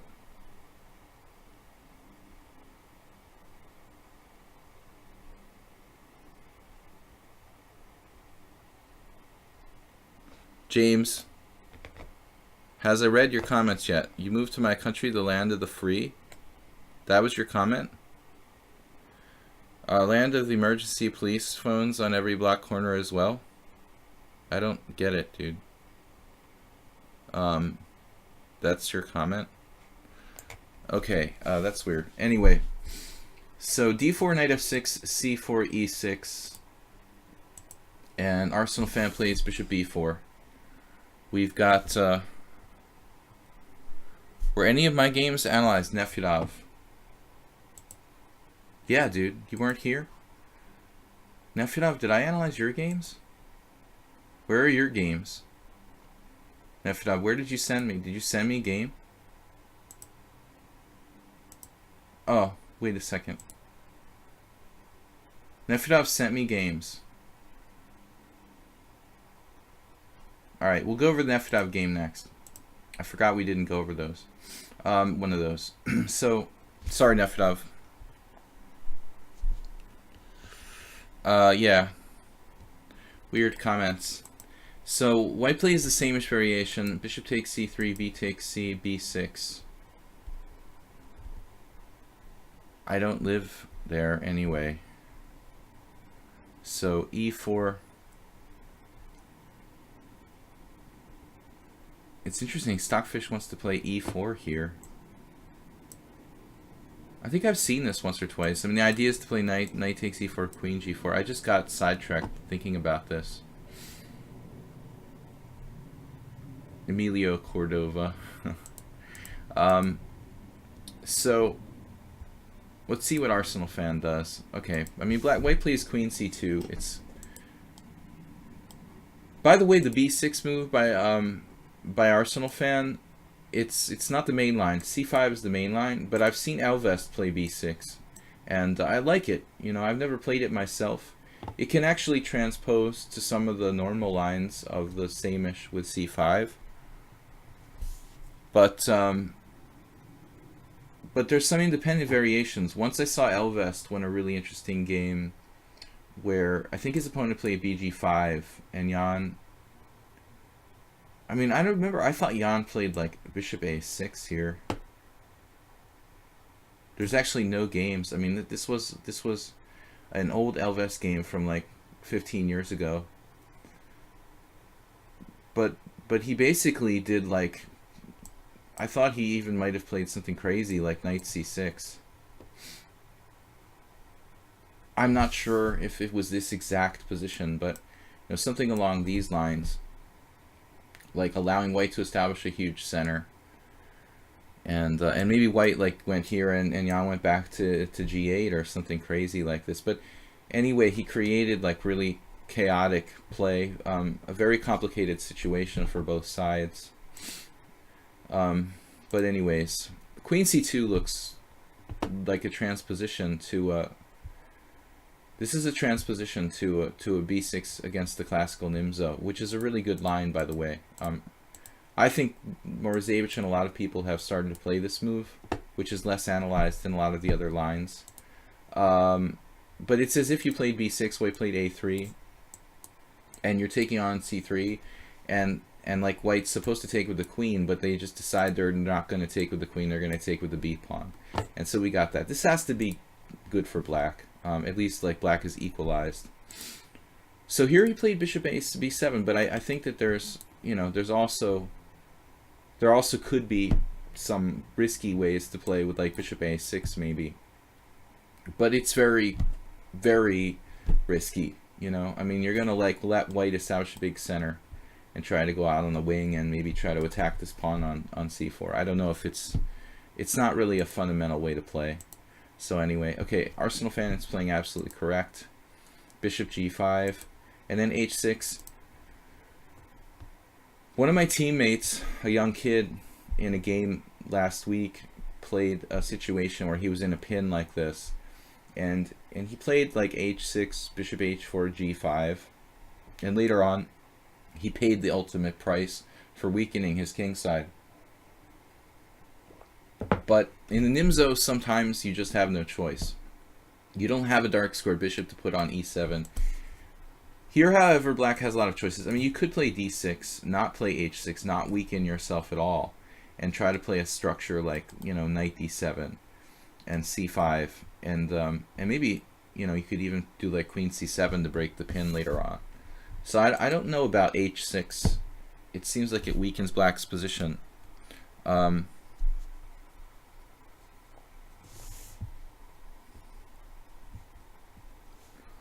Yeah, I don't know. I mean, h6, I'd rather not play it, but it's certainly necessary sometimes. Here, white just trading his dark square bishop for nothing. This is a horrible move. So, I think you've got to play bishop h4 now. I guess something like bishop f4 theoretically wouldn't be that bad. But it looks like you want to keep the pin, obviously. So, this is an awful move. Stockfish even thinks like g takes f. Black is even equal here. That's how good his position is. He can just like decimate his own pawn structure and he's still equal. But obviously you don't want to destroy your pawn structure. And then white probably makes it worse by playing e4. Because he doesn't have a dark squared bishop. These squares could be proved difficult to control. And I think you don't really want to put your stuff on white squares maybe.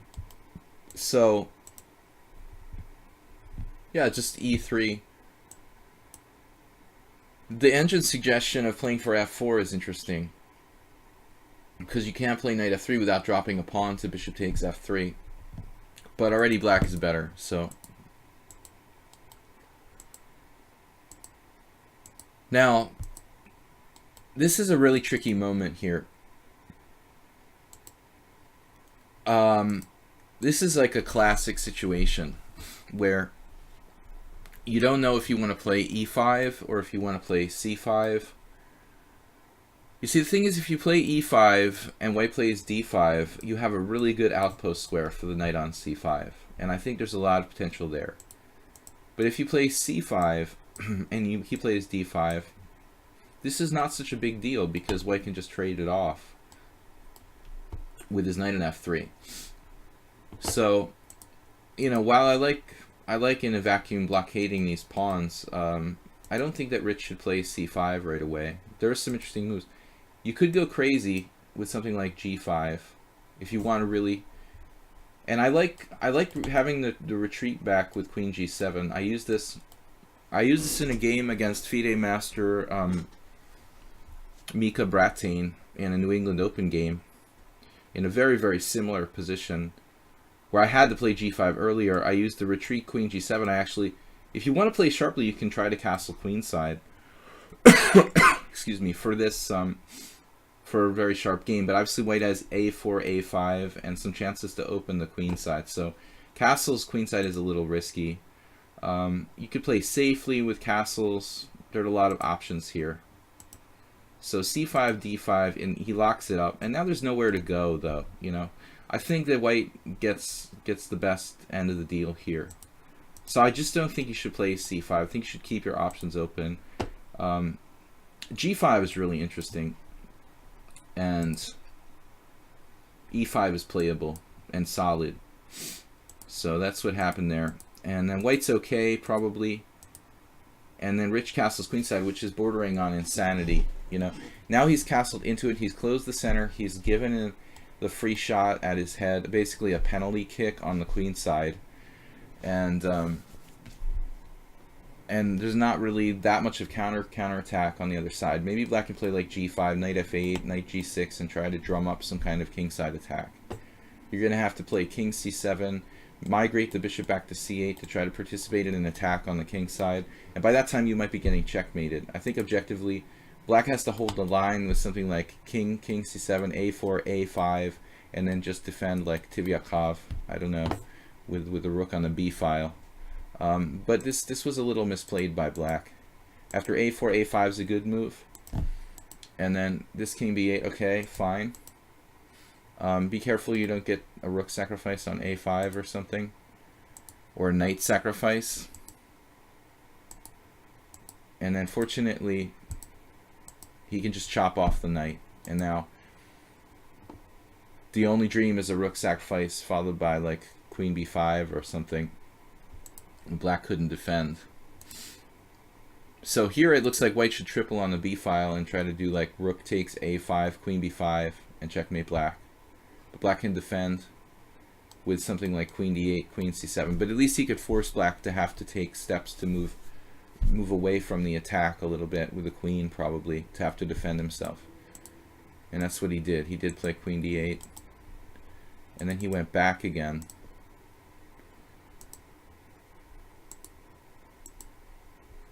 And now the dark squares are a problem. This is sort of surprising that this is just game over. A lot of people say I should analyze without the engine. I mean, maybe that's true, but it certainly makes this a little bit easier, a little faster to go over the rest of the game and understand what's going on. Rook takes allows h4. Everything's h4. Rook takes f4 was played, right? That seems best. And surprisingly, h4 just wins. Wow. So h4, rook takes g4, queen e3 check. That's the thing that Rich probably missed. The fact that he has this queen e3 check. So there's no time for white. He's basically getting mated along the h file. It's a nice strategic position. At this point now, the tide has totally shifted to black. And now it's like an ideal strategic advantage. h4. I could show you almost identical game that I played here. If I triples, it's like aesthetic, nice, and there's no immediate mate, but that's all right. So interesting game, a lot of strategic points there though. I can't really see how white can attack the black square on b6 enough times. He can't. But I was thinking, you know, if black doesn't go back with the queen, you would have like one cheapo with rook b5, rook takes a5 probably, and then queen b5 or queen b7. So you can't break through at b6, Marius, but you could at least force black to maybe pull the queen back, you know. And I'm not sure if black can win on the king side that easily. Black made some strategic mistakes, but overall he had the right idea. All right, let's go back to playing some. No, I've got to do the Nefedov game. All right, please take my pick. Not a bad game against me. Yet another Schliemann, and my highest rated game. Let's do that one. All right. This is the highest rated game against the 1500. I'm just kidding. Beep Beep a Jeep is 3000 in Blitz. And this was rapid casual. So Nefedov. Let's flip up the board. Like it's good to know I'm not the only title player that Nefedov has beaten. E4, and he plays E5, knight F3, knight C6, and then D4. Unfortunately, we don't get to see Nefedov's famed F5. I think, Marius, that I did mean it like that. You know, I think that black was pushing for a win. I did mean it like that. I mean, he is better at the end, and he should be playing for a win. I agree with you. Sometimes we lose context with the text comments. So I lose the context. Scotch. You know what I like here, Nefedov? I don't know if you've ever played it, but G6. I think this is an underrated variation. If you face the Scotch and you want to play something to kind of mess people up a little bit, I think the G6 is underrated. It's not a bad line, played by Steinitz, and it's a lot better than Queen H4. It's almost as good as the main lines, and I think the white players aren't very well prepared for G6. So that's something to think about. So here we go. Knight takes c6, b takes c6, e5, queen e7, queen e2, knight to d5, and then, like, okay, the c4 is the main move. Somewhere not that recently, I think I saw knight d2. And BPPG played h4. This is obviously a psycho blitz move. Number 2 suggestion of Stockfish, interestingly. And 49 moves in the lichess database. I pretty much can tell you they're probably very recent. Morozevich Anand 2016. Morozevich Dominguez 2016. Morozevich. So BB Pajip is a follower of fashion and H4. But no great results. If you look at the score, it's looking pretty healthy for black. So H4 is nothing other than just an attempt to muddy the waters and get out of known lines. It doesn't look particularly fundamental. Obviously we've got the Shirovian rook lift lined up. Nefedov says I don't do strange moves. G6 is strange? There's nothing strange about G6. You mean you don't fianchetto your bishops? Is that what you're saying? Nefedov is not... He's a classical player. He's not a fan of fianchettoing. Fianchettoing is strange, and it's for those modern upstarts like Bent Larson and who else? All right. Oh my God! You played A5. Wow, and it's the second most common move. It is kind of odd, though, to play h4 followed by a5. It's like the lobster versus the lobster. The kingside lobster versus the queenside lobster. Sometimes when I was on tilt in blitz, losing a lot of games, I would start just like playing h4 against people or playing a5 on move 1 out of sheer anger, like handicapping myself. Nefedov he just read that, right? He just said, I don't play strange moves. And you just played a5. I mean, a5 is a stranger move to me than doing g6 on move 4. Obviously, I see the point that you can play bishop a6. But I think if we had an argument about strangeness, I'm not sure a5 is less strange. But maybe Nefedov knew about this variation. This does seem to have been played in some top games. Yakovenko twice. What does the computer think? Queen e6 and f6. Queen e6 only played 3 times. I mean, you know, really the engine needs longer than like a minute to think about the position. But still you get a good... But these guys, okay, Arancibia played it in 1996, guys. Wow, there's a game from 1996. Some guy played it against Walter. Maybe the strongest Walter in the world, now that big Walter Brown is dead. That's weird. A game from 1996, so I didn't expect to see that. Queen e6 a weird move too, though. I mean, you're making way for the bishop to come out. It makes a lot of sense in that respect. a5. f6 is obvious. I mean, that's got to be a good move. Played by Anand, Adiban, Matlakov, and Jan Timman back in 1987. That's even older. So Vanderveel played this back in 1987. h4, not a new idea, just brought back to life. I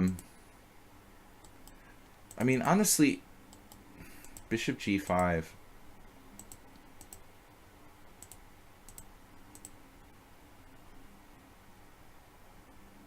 Is it just me, or is bishop g5 like a really strange move? I mean, I would probably play f6 in a blitz game. I don't understand. Like, what's wrong with f6? I know that your structure is kind of questionable if you take back with the pawn. Even that's okay, though. What happens on the immediate bishop a6?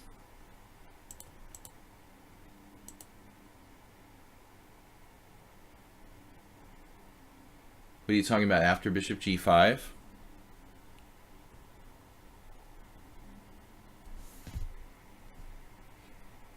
Classic principle. White played a weird move, so I can play one too. Yeah, no, I mean, Nefedov has a point. I mean, a5's not. I'm just kind of teasing him. It's not that weird. My sense of humor. I like to provoke, you know. But you're not going to be castling queenside after that move there, Nefedov. You want to get mated, like some Scotch players with black have been checkmated after trying to castle queenside. There goes queenside castling. Anyways, I mean, I would just insta play f6 in a blitz game. I don't think that Beep Beep a Jeep is still in book. You know, it looks like nobody played bishop g5. They all played c4. Pretty much without exception. After my mouse again, man. Please donate via PayPal, guys. I need a new mouse, and all PayPal donations will go toward a new mouse. It's like it's hesitating and making me like do halfway moves. It's making me try to play c3 in that position. It looks like you're supposed to do c4, and then knight b6 or bishop a6. Which is like a typical Scotch motif. It's like he's just played h4 for no reason here, and you've played a5 for no reason. It definitely casts some doubt on a5, I think. If you think about it. It's kind of like, well, if white can play c4, which is a normal move anyway, now, you know, a5 wouldn't really be necessary. So white's made a weird move and you've made a weird move, and we just play chess from there. Although a5 may end up being more useful than h4. BP Pajip just, you know, he wanted to play an aggressive move. It was a rapid game against a low-rated player, so he was like, I'll just do whatever I want. Obviously, Queen B4 check can be met by C3, right? So that's kind of hard to understand. Queen C5 is a strange move. I don't know, F6. Why did you reject this, Nefyadov? I mean, you could even play like Queen takes E2. And even Knight takes F6. Just hypothetically, okay? Just totally hypothetically. Like, even this position is really okay for black. White's might be a tiny, tiny bit better. But, I mean, what if we take back here? We destroy his central pawn. I mean, black cannot be worse in this position. I don't think so, you know? Even with a weird pawn structure, we have great control of the center, active pieces. Alright, I made my case for that. Well, there's an actual game with Queen E6, which is also a good move, or decent move anyway. Wow, Nefyadov played the best move according to the engine.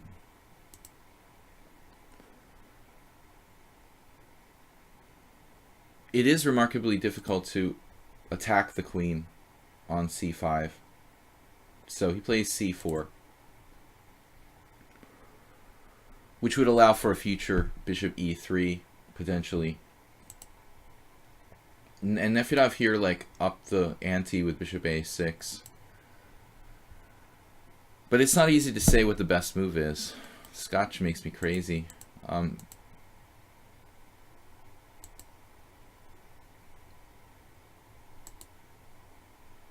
Wow. Apparently he could play E6 here. I don't even understand how that works. I don't understand what that does, but anyway. The best move is Queen D1 according to Stockfish, that fish computer. Queen E4 centralizing looks better. Maybe that's a good move. So I don't know what your plan is here. Nefyadov, I know I've played enough games against you. You don't like the pawn structure after F6. And you have a point, but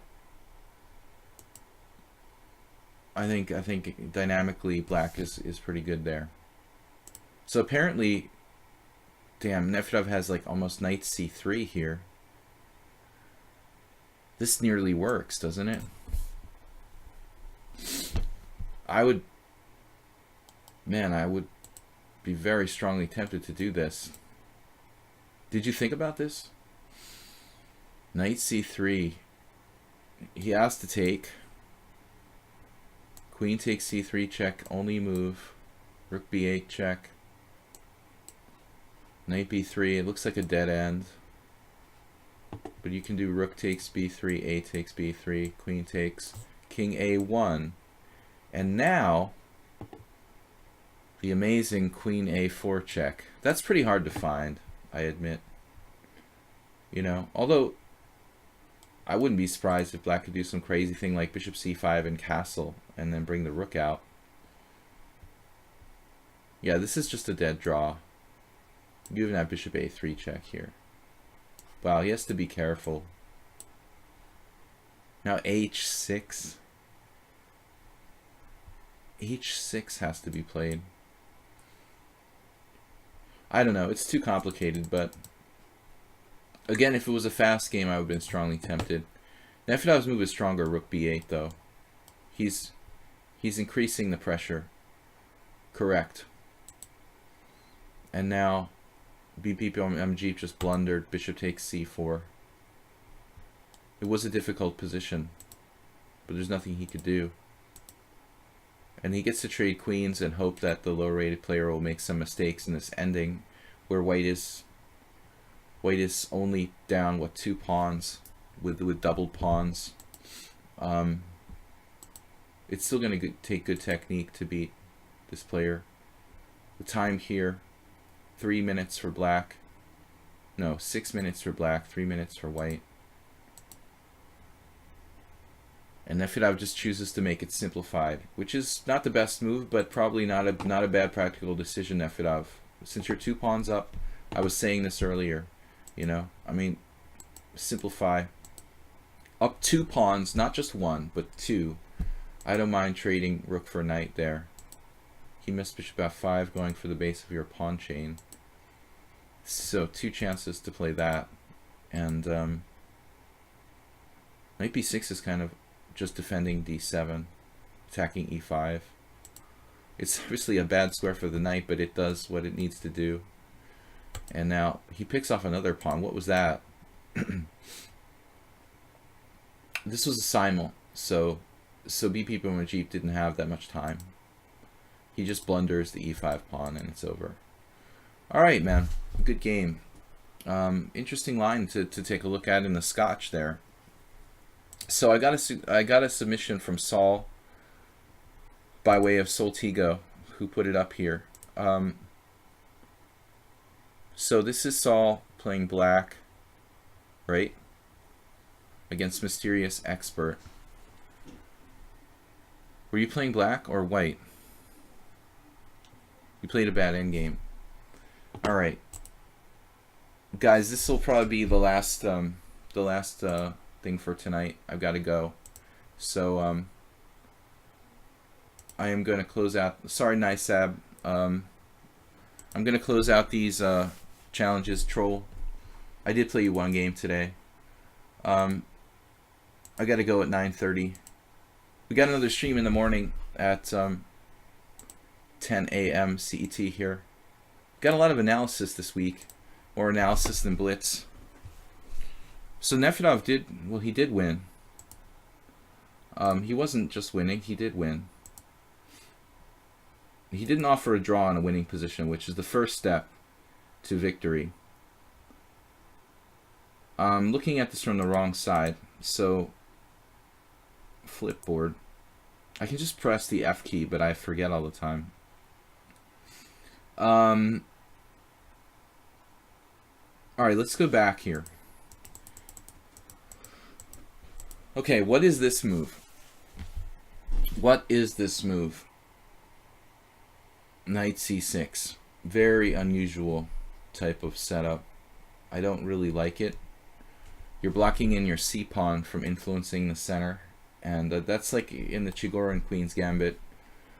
Some lines of the accepted Queen's Gambit accepted where you get the bishop outside the pawn chain, but like in those openings where you get the bishop outside the pawn chain, I can understand maybe putting the knight on c6. Occasionally it can be seen in Bogo Indian type of stuff, which is like kind of what it becomes here. I guess, you know, bishop b4 is maybe the best move. You're playing a weird Nimzo. You're just playing a Nimzo now with the knight on c6 and d5. And there's quite a few games here, which is kind of surprising. I guess it could be, how could we reach this position from the Nimzo? I'm surprised how many games are here, and black's score is actually 50%.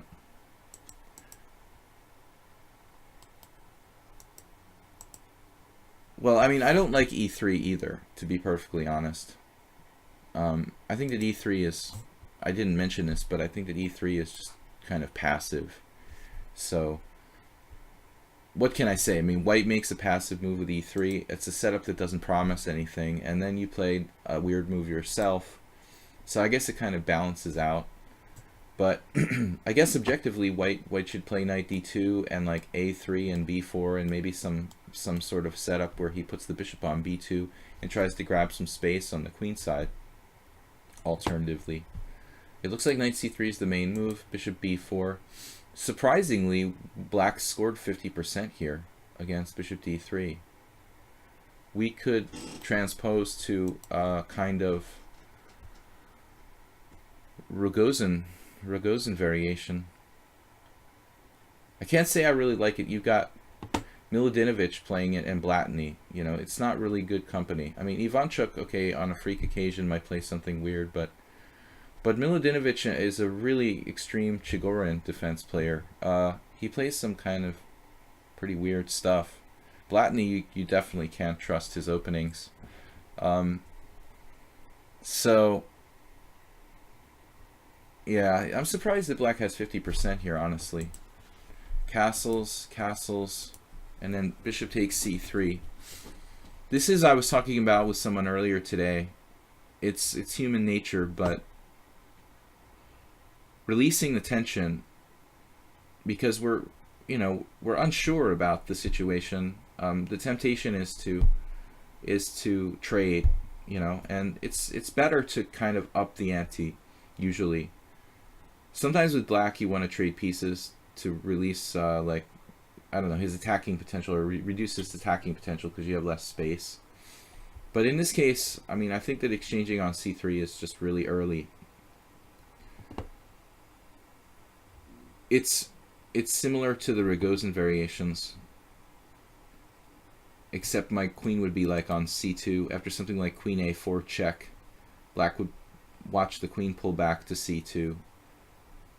White should be better. Now, after bishop takes c3, there's no doubt in my mind white has a good Nimzo here. Rook e8, not a bad move. Bishop a3, I'm not sure about. At this point, I don't know where that bishop really should go. While bishop a3 is certainly not a bad move. He plays c5. Rook e1, another move I'm not really sure about. I'm not even sure about c5, to be honest. I feel like white should keep the tension in the position too. So he's kind of, what's his forward plan after c5? He just kind of got you compressed. This move is interesting. He's gonna, what is he gonna do? Like rook lift this over, and then black breaks out with e5. Good move. I mean, this frees your game. I don't know if he could have prevented that, but I mean, this is a consequence of white playing c5. The fact that you're gonna break out with e5. He could have stopped you by physically sticking his knight on e5, for one thing. But I think maybe bishop a3 ain't the best move for white. I'm not really sure what is. It's a complex position strategically. Very complex. But white should be better here. Maybe he should just exchange. I don't know. So I think once you get an e5, at least you have some chances. He took on e5. This move compressing the e5 square, forcing you to play e4, and then going back with knight d2. It's like a French, reversed French, but white will eventually play c4, I think. Maybe even f3. And it's hard, but black doesn't have the dark squared bishop. It's hard for him to actually conduct an attack. This bishop is bad. It's a good French for white, basically, after that. But he takes, you take, he takes, you take, he takes. Now he fixes your structure.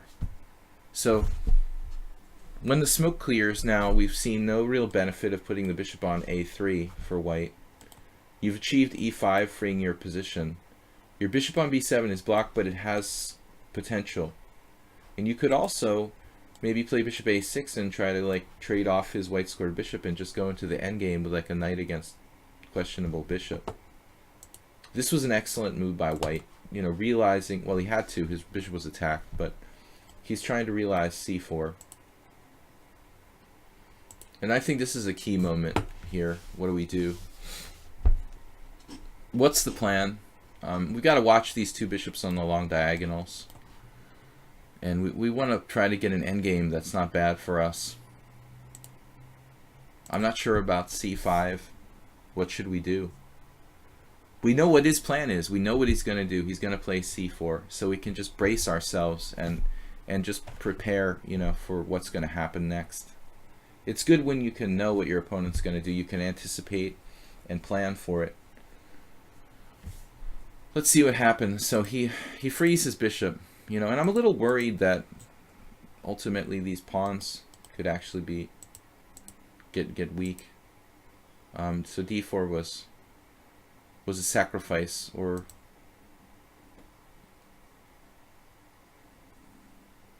maybe some sort of mistake here.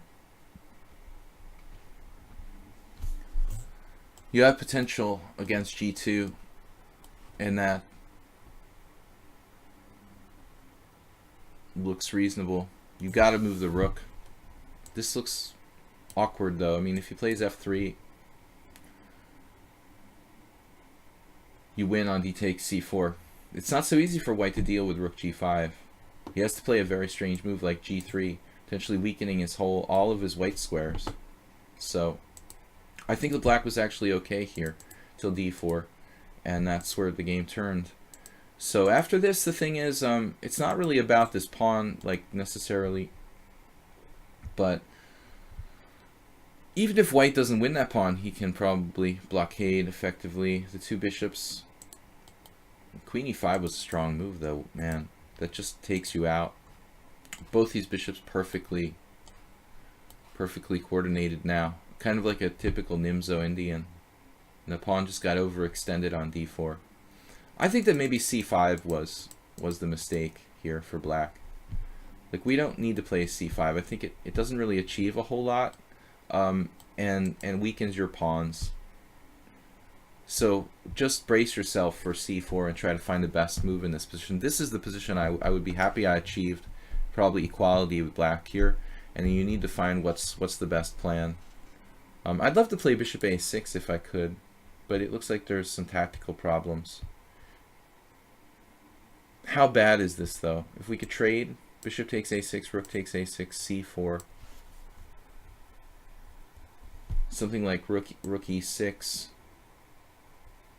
You might lose a pawn. Yeah, I have to be careful. But I'd like to trade the white square bishops. I'd like to trade off a bishop trade off his bishop pair here. After this, you're lost. Nothing you can do. This is a nightmare. White has this pawn up and these two raking bishops. It's no way that black should survive against a good player in this position. But you managed to trade a set of pawns off. You're hanging on. And then he exchanged bishops. Tough endgame, man. I don't know. I'd rather have the pawn up and the bishop. This looks pretty tough if white's got really good technique. Although black has a good blockade on the squares, on the white squares. h6, and you just dropped everything. But okay, if we blockade here with rook a4, this is amazingly, tough for white to crack. I'm not sure that he can win this position. Very, very hard for white to win this position. There's a limited amount of things he can do. And I wouldn't want to have this position against a super strong technical grandmaster, but Soltigo is queen d6 playable on move 16. I'm going to close down the stream, guys, but I think this is the key moment, or actually the move before. I prefer to find an improvement here. I don't think that the computer likes c5 actually, second best. The engine suggests knight e4. I wasn't sure what this actually does. We must have some tactical ideas. Soltigo's talking about queen d6. Well, it develops a piece. So we've got to meet c4, and you're obviously all about the mate threat. Soltigo. Good active play. And I guess if white just, does something quiet, like h3, which most people would play, you can play d takes c4.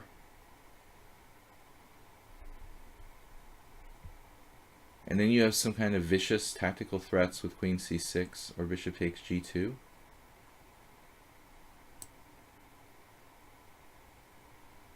Queen c6, bishop f1, rook takes h3 looks kind of fantasy. What's up with this? You don't have rook takes h3. That's not good. But you do have rook g5. And apparently here you can string it together and maybe even be better. So Soltigo's move is quite good. I'm queen d6. Black needs to develop, and he needs a concrete plan. And I guess c5 is not so bad, but you have to play up real actively after that with the rook g5 to make it make sense. Active piece play. All the pieces are working. It's hard to neutralize a bishop pair like that. This is like a Nimzo situation where the bishop pair is really good, but I think this will worked out okay. So anyway, interesting game, Saul. Guys, we'll be back tomorrow morning with more Blitz and Classical Chess. No subscriber stream, just regular Blitz and Classical Chess here on lichess tomorrow morning. Thanks for watching. Thanks Marius. Thanks all you guys for subscribing.